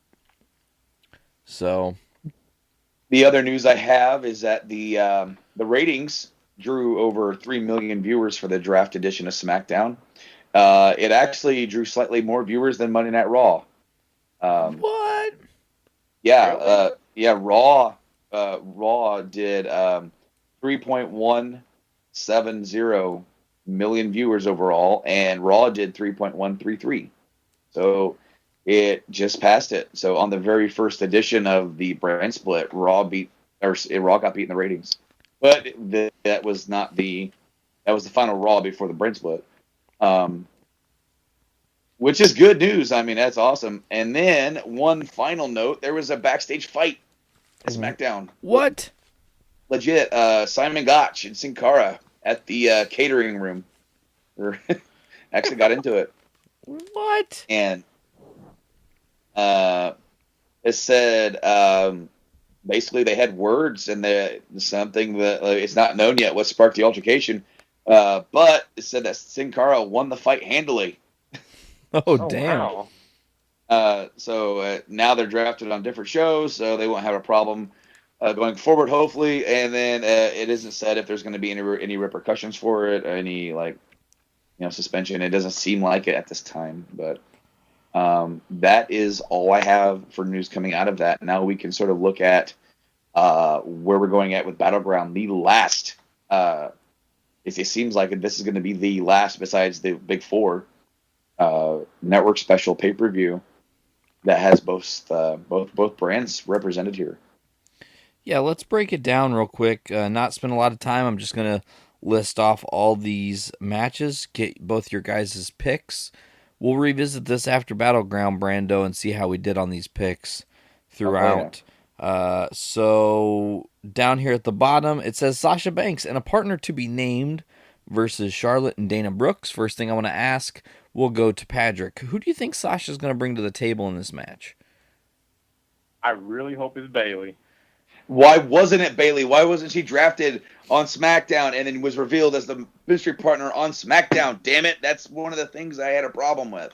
I agree, but I'm hoping that the reason why they didn't is so they have a surprise for the pay-per-view, because Bayley, I know, and I totally agree with what you said earlier about how you can't, because if you bring everybody up, then you're going to have like two people who nobody cares about having a match in NXT, and I get it, but Bayley is ready, and I think that she would be a good person to fit into this match. She could make her debut. She could have been drafted. Her match with Asuka is already in the works. So what you could have done is have her still go, just like Kevin Owens did last year, and challenge Finn Balor for the NXT title at Battleground, or I'm sorry, at TakeOver, and then go to SummerSlam and wrestle that later on that weekend. That is entirely plausible. It would make so much freaking sense for her to be called up, because I agree, she's ready. And, there's history with Sasha, and it would put us, thorn in the side of Charlotte, because the Four Horsewomen. I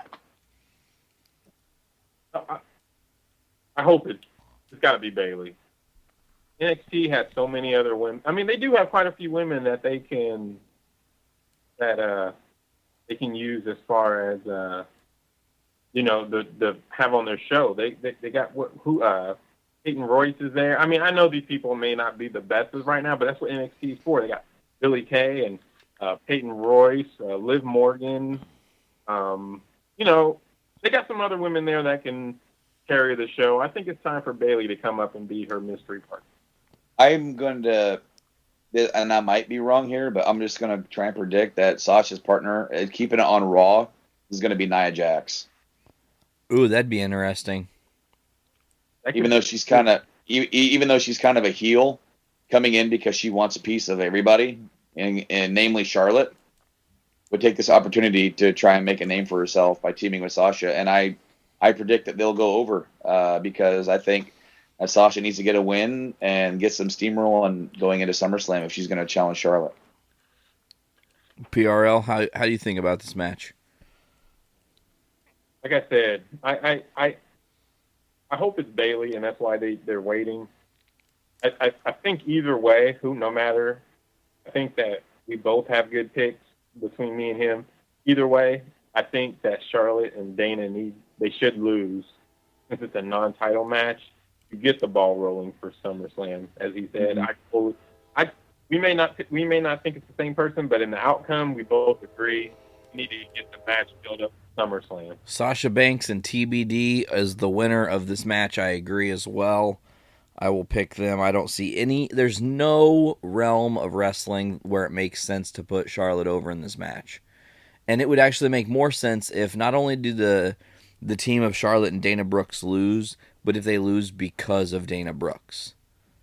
Because then it starts to create tension within her and Charlotte, and then you can start a feud there down the road. Moving forward, the New Day versus the Wyatt family. This is a non-title match, I do believe. Yeah. Who you guys picking? Brando, go to you first.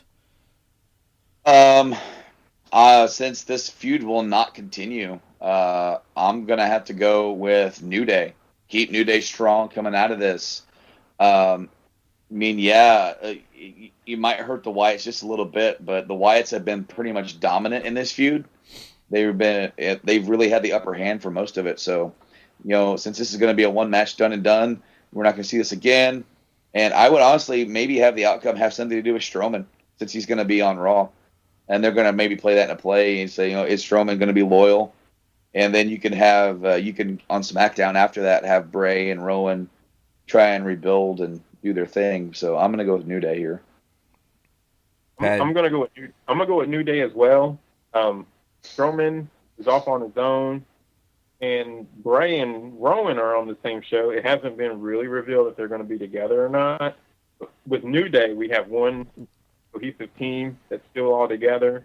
I think they should win, build them up for, whether it be the two remaining members of the club or Enzo and Cass, but let them get a win here and get them ready for the next feud, make them look strong for whoever, if they get beat, let them be strong for whoever challenges them next.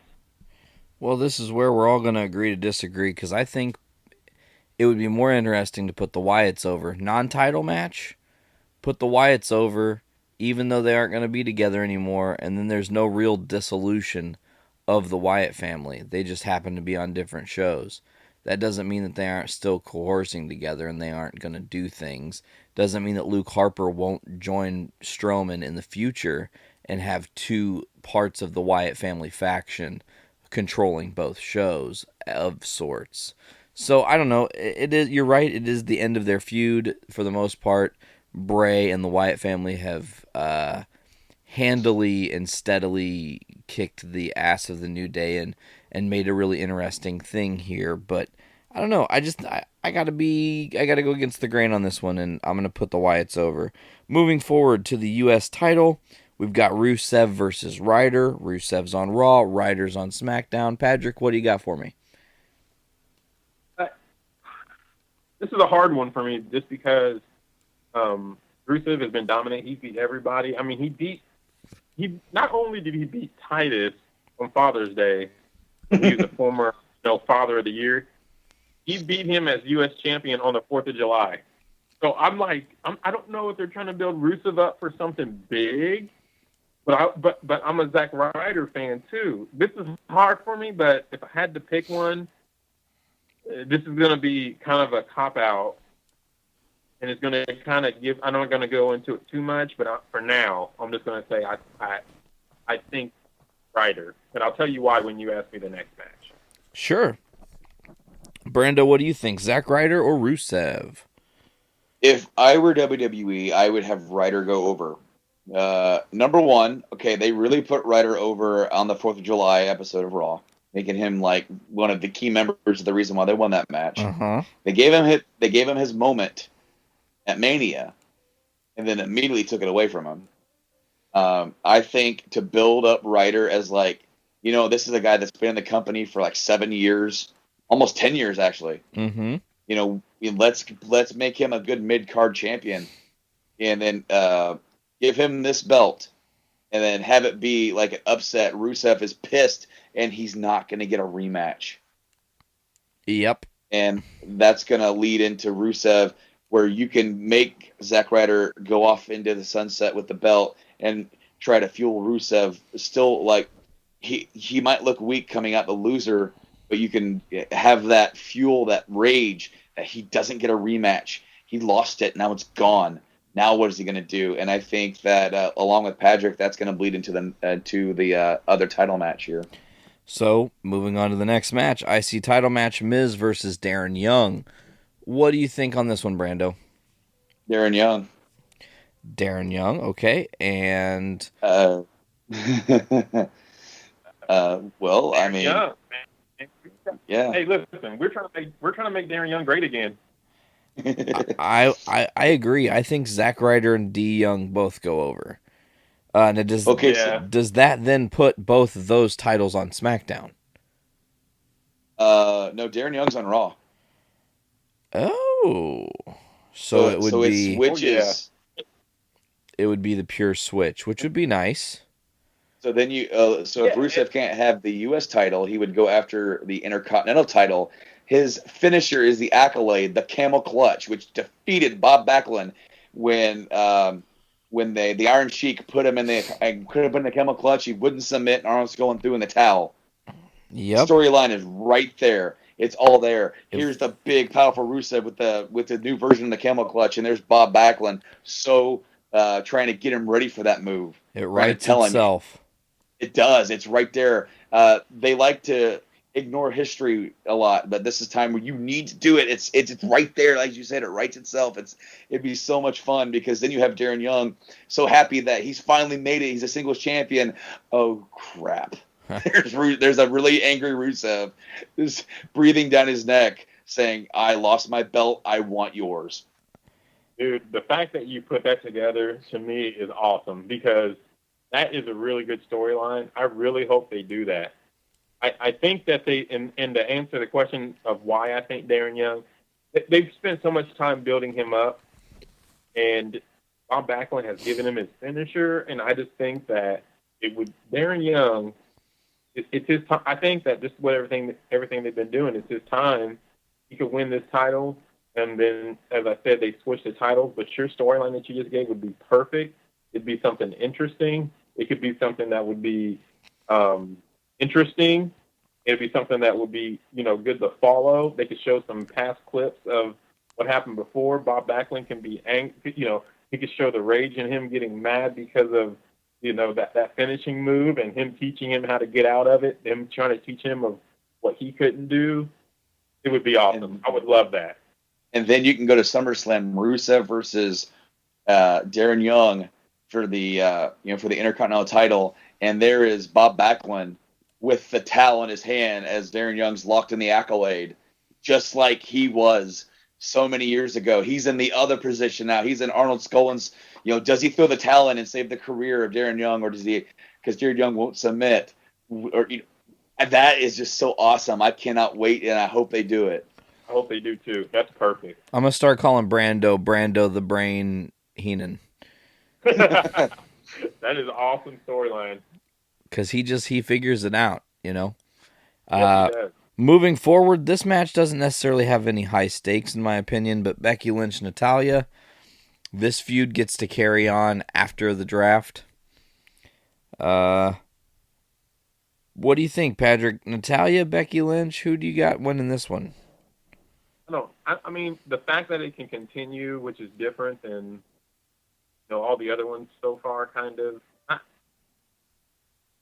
I personally, I would go with Natalya. She just turned heel. Give her team. The heel wins, and it makes it continue. When the good or the face wins, it's kind of, unless the heel does something dastardly, then it kind of is done. I think it would be better for Natalya to win. I want to see what she can do as a heel. I want to see what tricks she has, and I want to see her win. I want to see her ridicule her, and I want to see it keep going. Brando, what are your thoughts? I'm going with the Queen of Hearts, Natalya. Natalya. I think Becky Lynch wins, and this feud kind of fizzles out. I don't see it. I know they have this like rage thing right now, but Natalya has consistently gotten too many one-ups on Becky Lynch. I feel like Becky Lynch has kind of got her time is coming to finally get one over on Natalya. Moving forward, the feud that will never end will have this. There's one thing for certain: at WrestleMania 77, we'll have Baron Corbin versus Dolph Ziggler, and we'll have Sami Zayn versus Kevin Owens, because these are feuds that will not end for whatever reason. Obviously, Zayn and Owens they're great together. Brando, Sami Zayn, Kevin Owens. Who do you got? I'm going to give it to Sami. Owens sort of has had his number in their last few encounters that they've had on major matches. So I'm going to go ahead and give it to Zayn here. Okay, Padriac. I'm going to go with Owens, because I think that it would be awesome. I think that it would be awesome for Owens to win, and then Sami. Well, did they build this as their last one? It was supposed to be, but they ended up on the same damn show. Well, if it was their, I don't know. Then I'm gonna go with Owens, and then I imagine them doing some big match, some crazy stipulation, last man standing or cage or something, and then Sami going over then. But I don't know. I don't know. This is a hard one, but I'm gonna go with Owens. I'm going whatever one I say I'm gonna regret after I say it, because it's so hard. It's so close for me. But I'm gonna go with Owens on this one. And I was leaning towards Kevin Owens as well, mainly on the fact that he is kind of on a roll, and this is another guy just like Sami, but more so Kevin Owens, whose name is right up there in the top contenders on Raw. And you can put him with any of those guys. You can put both these guys with any of those guys, and they will work great. But I think a loss doesn't hurt Sami Zayn as bad as it would hurt Kevin Owens right now. And that's Sami Zayn is like the best loser in the company. Exactly. I thought that when I started like really paying attention to him and seeing him lose all the damn time, and like he is such an underdog, and the fans they love him no matter what. So he goes out there, battles his heart out, ends up on the losing side, and as you said, it almost doesn't even ever hurt him. Yeah, so yeah, I take KO in that match. We'll move forward to a 6-man tag match. Last time these 6 dudes will ever be in the ring against each other in this format. John Cena and Enzo and Cass versus the Club in this iteration. The last time they'll be like this. Brando, who do you got? I'm Cena with Enzo and Cass. Go over here. Okay, Padriac. You make your point. Then. I was just going to say that Styles won the one-on-one match. Okay. Before.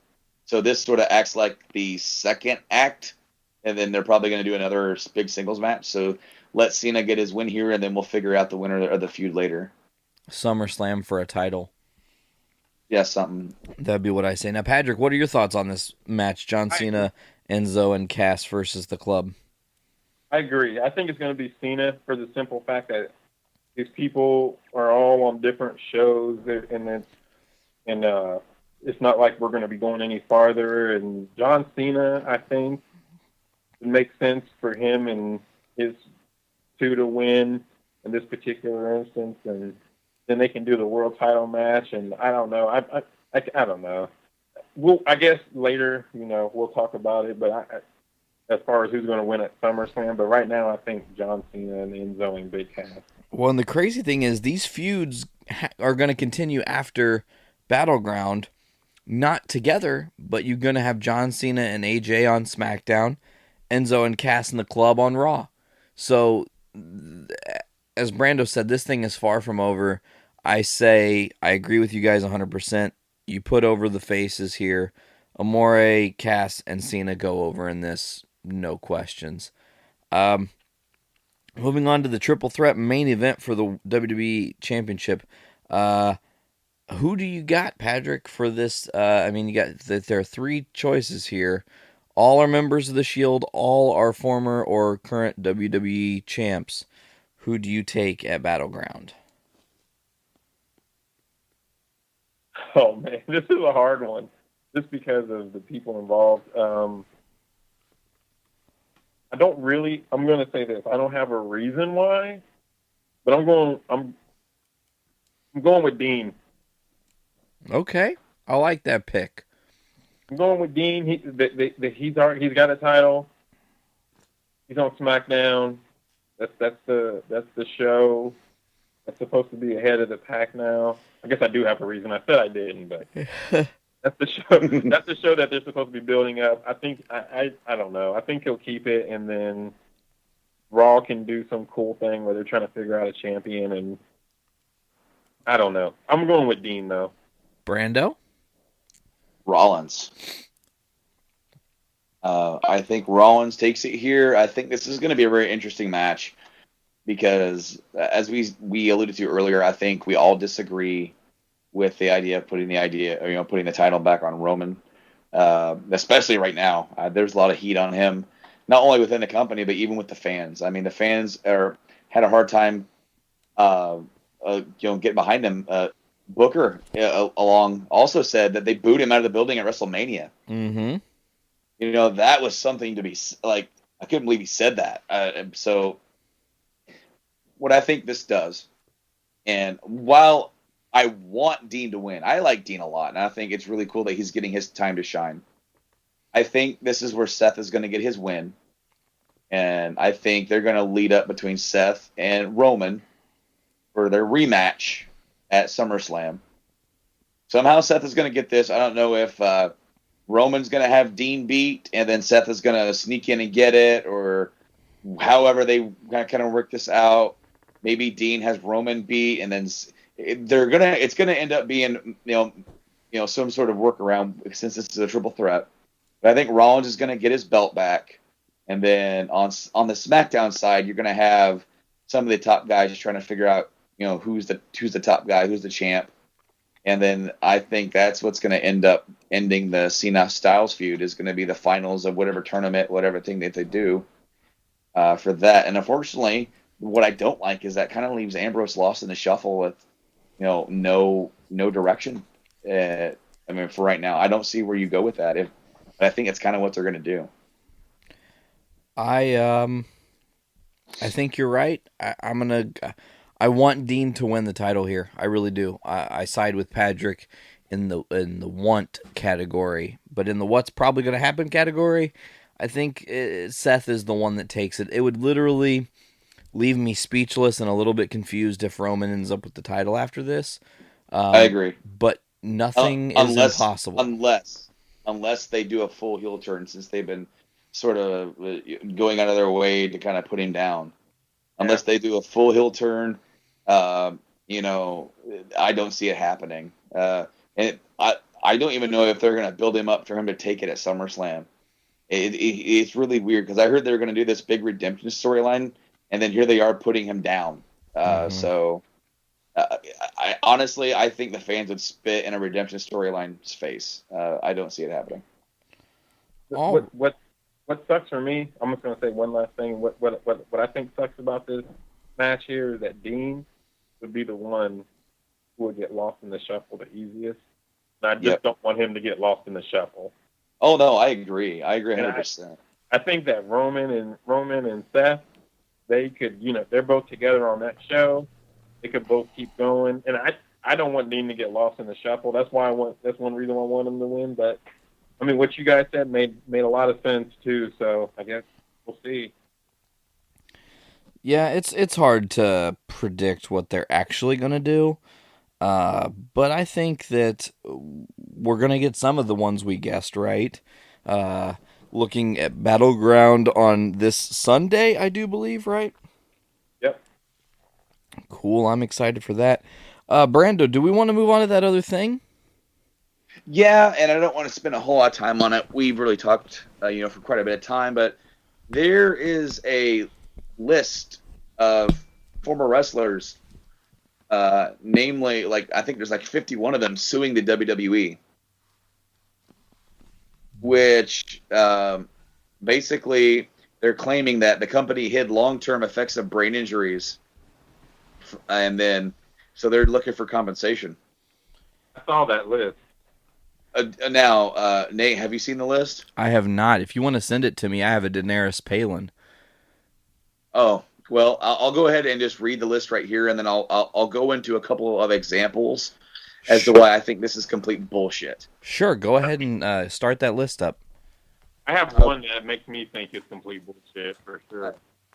All right, so on the list for our listeners here, we have Road Warrior Animal, Superfly Jimmy Snuka, Paul Orndorff, Chavo Guerrero Jr., Chavo Guerrero Sr., Adam Bomb, Ahmed Johnson, Kamala, Dave Hebner, Earl Hebner, King Kong Bundy, Ken Patera, Sabu, Barry Darso, Bill Eadie, a.k.a. both of those are Demolition, John Nord, Johnny the Bull, Henry Godwin, Princess Victoria, Judy Martin, Mark Jindrak, Axel Rotten's estate, Marty Jannetty, John Heidenreich, the Warlord, the Barbarian, the Crippler, Larry Oliver, Bobby Billiard, Rex King, Tracy Smothers, Black Bart, Slick.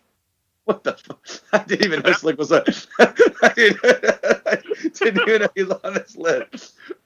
One Man Gang, Jesse Barr, Butch Reed, Jazz, Sylvain Grenier, Omar Atlas, Don Leo Jonathan, Shane Douglas, Muhammad Hassan, James Brunzell, really? Susan Green, King Kong Mosca, Jim Powers, Mike Enos, Lou Marconi. Sorry, my computer's my computer's a little far back. I read that wrong. Rod Price, Donald Driggers. I didn't want to get that one wrong. Rodney Mack. Rodney Mack and Outlaw Ron Bass. So, these are the names of the people who are on this lawsuit. Now, they claim that the company, the WWE, had the effects of brain injuries from in-ring performances. Most of these names, if not 90% of them, are from the fucking territory days. Yeah. Where they wrestled not just the WWF, all over the freaking place. This was their job. How much did anybody in any form of sports know about the long-term effects of brain injuries back then? Look at the NFL, man. I know, but Slick is suing these guys for brain injuries, and I don't know why. Yeah, Slick is one of the two that just has. I'm just sitting here like, Slick of all people. All right, now there are court documents in this that sort of list some stuff about this, and I have one right here. This is the one that really pissed me off. This is for Sabu. This is explaining who Sabu is and why he's involved in this case. Terry Michael Brunk, aka Sabu, resides in Allendale, Michigan, described by the WWE Encyclopedia as a homicidal, suicidal, genocidal, death-defying maniac. Sabu is best remembered for the abundance of injuries he suffered. In his long-term career, Brunk wrestled with WWE from 06 to 07. WWE wanted to exploit the extreme style of wrestling, recruiting him to smash through tables and engaging in extreme rules matches that push the limits of violence in wrestling. For example, in January 28, 2007, Brunk received a chokeslam over the top rope and through a table. Brunk's repeated chronic countless head trauma has resulted in severe neurological injuries, including cognitive difficulties, including, but not limited to, headaches, mood swings, difficulty sleeping, and loss of memory. And so he's suing the WWE for his 1 year of employment. Now, forgive me, Am I wrong here in thinking it was around 1993 that he became popular in ECW for moonsaulting himself through tables Yeah, and and wrestling barbed wire rope matches, Japanese death match? Okay, but it was that one year that led to this. What? no, Yeah, I don't get it. I don't get it. And the other one that's really got me is Chavo Guerrero Jr., who he's so concerned about this that he still wrestles in Lucha Underground. you know what I think as far as with Sabu is that he can't sue anybody from the ECW where he made his name and a lot of that stuff happened to him. And a way to counteract that is to sue the people that bought it out, which is WWE. It's not a smart thing. WWE is the only place that has any money. TNA is getting sold to somebody on like a street corner. They barely have any money. They couldn't even. They barely even put on a Slammiversary last month.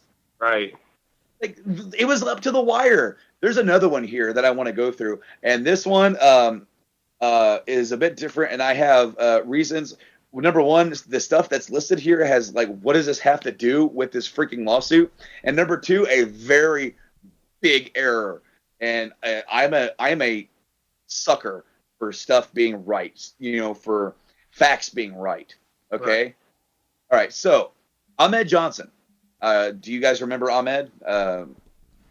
Yeah. If you guys have ever seen it, there's a hilarious thing you can watch from Raw's War video game where they try to decipher what Ahmed Johnson is saying. And it makes no fucking sense. If you've never seen it, do yourself a favor and please go watch it, because it butted a bread. That's all I'm saying.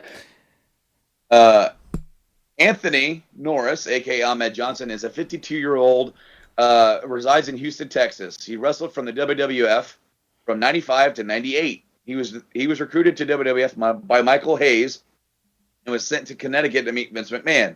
Norris bought his lawyer, but upon arrival, Mr. McMahon stated that he hated lawyers and instructed Norris's lawyer to leave the office, and there was nothing to negotiate. Norris became the first African-American WWF champion in 1996. What? Wait a minute. What? Yeah, no. He didn't win a title. No, he did not. No. He won the Intercontinental title. Yes. And what does him bringing his lawyer in, but McMahon not wanting to talk to him, have anything to do with him getting concussed? Yeah. All right. It gets better. Norris selected the name Ahmed Johnson over the WWE selection of the ring name Buck, and oddly was billed from Pearl River, Mississippi. What does that have to do with him getting concussed? They tried to make him forget where he was from. They're like, "You're from Mississippi. Enjoy." It then goes on to describe, some of the injuries that he sustained while he was with the company, and claiming that the WWE, possibly pressured him to, keep wrestling despite the head impacts.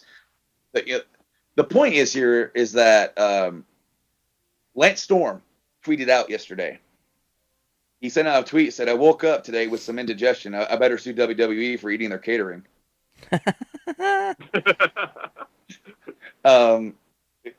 Like, literally, this is ridiculous. I mean, you have as I said, 90% of the people listed in there are from the territory days. They wrestled in not just the WWE. They're just the only ones left with any sort of success. Mm-hmm. So, I mean, here's my opinion on these guys. They want money. Yeah. Their money's running out, and they need money. And honestly, I think the WWE is going to beat this damn lawsuit, because when you have shit that comes to light in court that Sabu beat the crap out of himself for 13 fucking years before he even got to the company that he's trying to sue. Yeah, they're going to be like, throw this one out. Ahmed Johnson, the most forgettable WWF champion in history, even though he was the first African-American one. What? No. Throw that out. I mean, manager who didn't take too many bumps. Chavo Guerrero, who still wrestles. Yeah, still wrestles. Yeah. And when did Mike Enos wrestle for the WWE? No idea, actually. Yeah, I don't know if he did. I mean, maybe he was enhancement talent. Maybe he wrestled house shows Maybe he was like the guy that Mantar beat on Superstars in 5 minutes. But yeah, I don't know. Mark Jindrak wasn't. Well, he was there for a little while, but not too long. And I don't know. Muhammad Hassan, he was there for like 2 years, and then got his character killed off. And they actually mentioned that he was promised success, and then that they killed his character off after this. Well, that was poor timing because he was a great character. The Muhammad Hassan character, I loved the Muhammad Hassan character. Oh, no. Yeah, no, it was poor timing, and it was a good character, but the fact that they mentioned that, they're going to use this as him just wanting to get back at them for not for being promised and getting nothing. Yeah, I just wanted to bring that to light here because I read this yesterday, and I about facepalmed so hard when I read the Sabu thing, and then when I read the Ahmed Johnson thing, it's like, what does any of this have to do with this lawsuit? Yeah. He's like, man, they wanted to name me Buck. Can you believe that? Yeah, like, man, that hurt my head so much. What if Ahmed Johnson went home after hearing they wanted to call him Buck and he cracked his head on, like the door or something in anger? He was like, oh, these fucking idiots at WWF want to name me Buck? Who the fuck is named Buck?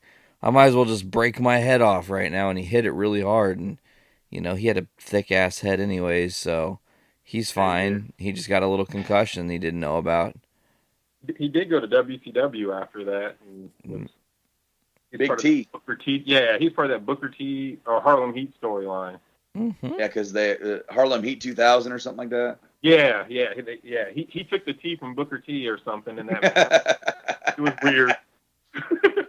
I remember that. Marty Jannetty's been fired from WWE so often that this stuff, you have a few people from the more modern era, Heidenreich, Sylvain Grenier, Jazz, Rodney Mack, but I mean, a lot of these guys, Kamala, he's had several health issues over the years. Yeah. I mean, these guys wrestled for years. This was their job. Yep. Adam Bomb wrestled for many years. Paul Orndorff. Snuka. I mean, One Man Gang. A lot of these people I just can't. Yeah, I can't take this seriously. No, I mean, dude, I get it, dude. Like, I have no doubt that they have problems due to the job and due to the work that they decided to do. But to sue a company for claiming that they hid that, claiming that they knew that, and they pushed their people. I know WWE back then pushed their guys hard and made them work through injuries. I know they did, but I am going to side with WWE in saying that they had no idea how King Kong Bundy was going to be acting at age 60 from a concussion. How could you know from back then? I mean, science has advanced so much that now we know a lot about brain injuries and the long-term effects, and we're still learning more. Yeah. I just wanted to bring this up and bring out the absurdity of, I love how in reading this, I read through these names. I skimmed through them the other day or yesterday, and I still didn't notice Slick. Slick. That was the first one I saw, and I was like, what in the hell?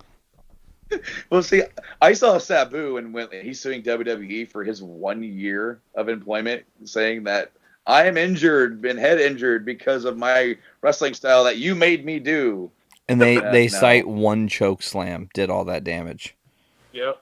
I think that's the thing that's the most hilarious. Yeah, not moonsaulting himself through a table 4 times because it wasn't break on the other 3 times. He's not hitting anybody on it. He's just throwing himself on the table. Oh my God. Anyway, to close out this show, I want to thank you guys for coming on, Nate, and of course, Patrick, the first time, the third man. I want to thank you guys for joining and just kind of reviewing the draft. I want to thank everybody for listening, but we wanted to do one more thing, and we're going to squeeze it in here right at the end. I wanted to talk about some of your favorite wrestlers over the years.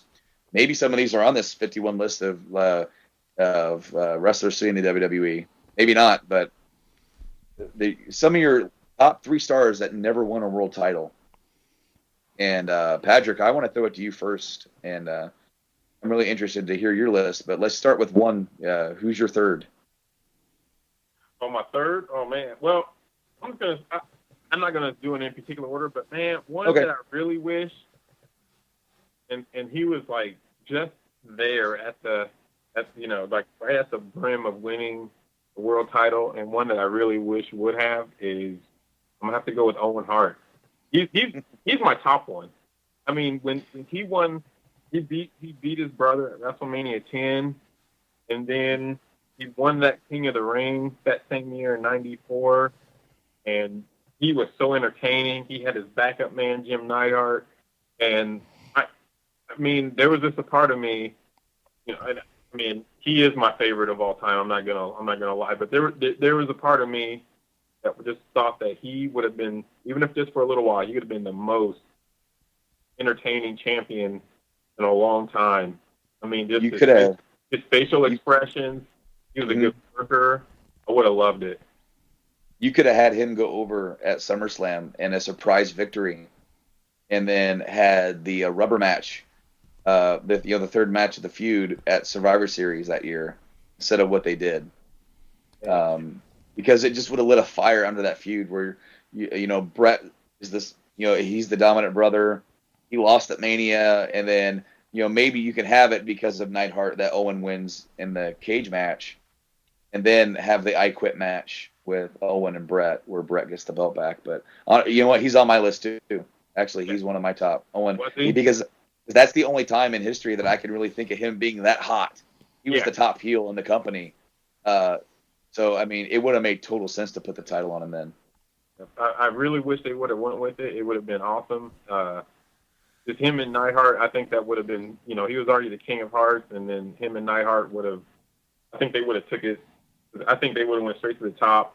It would have been, and then like you said, he would have lost it. I would have been completely fine with that. But he is one of the ones that I really wanted to win a world title who didn't. What about you, Nate? Owen is definitely on my list. He was my number 2. Do you want my where should I go with this? Well, okay, just pick pick some of your top ones. I mean, you made 10, so now that I mean, I could sit here and list my 10, and my 10 is a wide array, but my top 3, and I'll just be quick about it. Roddy Piper is my third. Mm-hmm. Owen's my second, and Mr. Perfect is my first. Wow. I feel like Mr. Perfect was my second. Kurt, to me, was one of the greatest workers of all time. I know he was a little, he wasn't super flashy, but he was crazy technical. I loved watching his matches. And I always wanted to see him, whether it was when he was in WWE back in the day, or WCW, or with the NWO or not. I mean, he was always on the cusp of being the greatest. And Mr. Perfect, the one thing he never got, the notch in his belt that he never got, was the world title nod. And for me, that was the reason I gave him number 1. Now, it's funny because I was wondering how similar the lists were going to be and how different they were going to be. But my number 3 was Mr. Perfect. Whoa. My number 2 was Owen Hart. Whoa, me too. My number 1 is Magnum TA. Oh, that's a good one. He's on my list. Magnum, he was on the road to being world champion. If he hadn't gotten injured in that accident, I mean, he was the hottest thing in Mid-Atlantic at the time, which became WCW. He was going to be their Hulk Hogan. He was going to be their babyface against Ric Flair. And when you go back and you watch, see, he was so even ahead of his time. He had the look. He has the character. He's even pretty darn good in the ring too. He's no slouch. And he just would have been a great world champion. And when you sit down and you make a list and you try to think of somebody who has never won a world title, you of course think of somebody and you go, "Oh crap, he won it once. Oh crap, he won it once. Oh crap, I forgot he was Yeah, shit. In WCCW, he was champion down crap. But when you think about it, when you like, man, it's like I could not put Magnum TA on the top of my list. As much as I love Owen, much as I love Kurt, Magnum would have been a megastar, in my opinion. I agree with you. And for the Kurt thing, I want to say that the one thing I want to say as far as Mr. Perfect was that was the guy when I was a kid who, I mean, I watched wrestling for years, and I mean, it'd be one of those things where I would watch it and I wouldn't always catch it. But Mr. Perfect was the first one who made me want to keep watching, like back in either 88 or 89. He was the one who made me want to catch it every time it was on. He was my first favorite I ever had. That's why he was number 2 on my list. Mr. Owen Hart, my most favorite of all time. But Magnum TA is a great choice. That dude was so popular with the fans. Guys liked him. Women loved him. I think that's a really good choice. Let me go ahead and list off some of the guys I had on my list that didn't get named here at all. British Bulldog, Jake the Snake Roberts, Mm-hmm. Dean Malenko. Wow, yeah. Bam Bigelow. Ted DiBiase. I know he won the his own title that he made for himself. And he was a megastar in his own right, and you know there you can never take anything. He to me, Ted DiBiase, the $1 Million Man, is the Charles Barkley of the WWE. He's really popular, but never won the big one. Let's also look at Rick Rude. What? I gotta stop you. Why? He's a world champion. He's been a world champion. Was he NWA? He won the WCW International World Heavyweight title when WCW had 2 world titles in 1993. He's correct. Because I almost picked him as my number 3, mm-hmm. but I end up going with Ted. Now, you go ahead, Patrick, and then I have one more thing to say. Oh no, I was gonna say I end up going, which Nate said, Ted DiBiase is who I went with as my number 3 because I was thinking Rick Rude. But he did win that, and he had some good matches in WCW for that title with Sting. But I went with Ted DiBiase too, because Ted DiBiase was one guy, man, who at the time he was the most hated, and everything. He was one of those people that you just could not relate to. I mean, he had somebody who worked for him. He had a bunch of money. I mean, you just couldn't relate to the guy. I mean, as a fan who was watching, just as a fan, not as someone who, can appreciate, his work, his skill, the storyline of him having someone and all that. There was just nothing that there's nothing that you had that could relate with Ted DiBiase. He was a hated man, and he was just as I said about Mr. Perfect and Owen Hart. He was the most hated person at that time, and he was there, but he just never got it. And that was my number 3. Dang. Now, I questioned your Bam Bam Bigelow inclusion because there's a technicality here, Nate. Bam Bam Bigelow is a former ECW World Heavyweight Champion. I know. But the championship was not recognized by Pro Wrestling Illustrated as a world title until the ECW on TNN deal in like 1999. Okay. Which then, once they did that, it retroactively made any previous holder of the belt a world champion. Ew. Yeah. See, this is because I thought of Bam Bam too, and I'm like, does that make him? And he actually did, yeah. So he only held it once, so that's the only world title that I know of that was ever on his list. But yeah, Bam Bam and Rick Rude did have some runs. Rick Rude, unfortunately, his final match was defending the WCW International World Heavyweight title against Sting in Japan. and where Sting beat him, and then he suffered a really gnarly back injury. If you ever watch that match from Japan, it is just, it's sick to watch that injury take place. Yeah.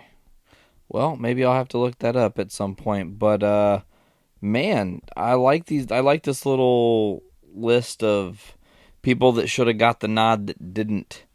But I think that does it for this week, Brando, right?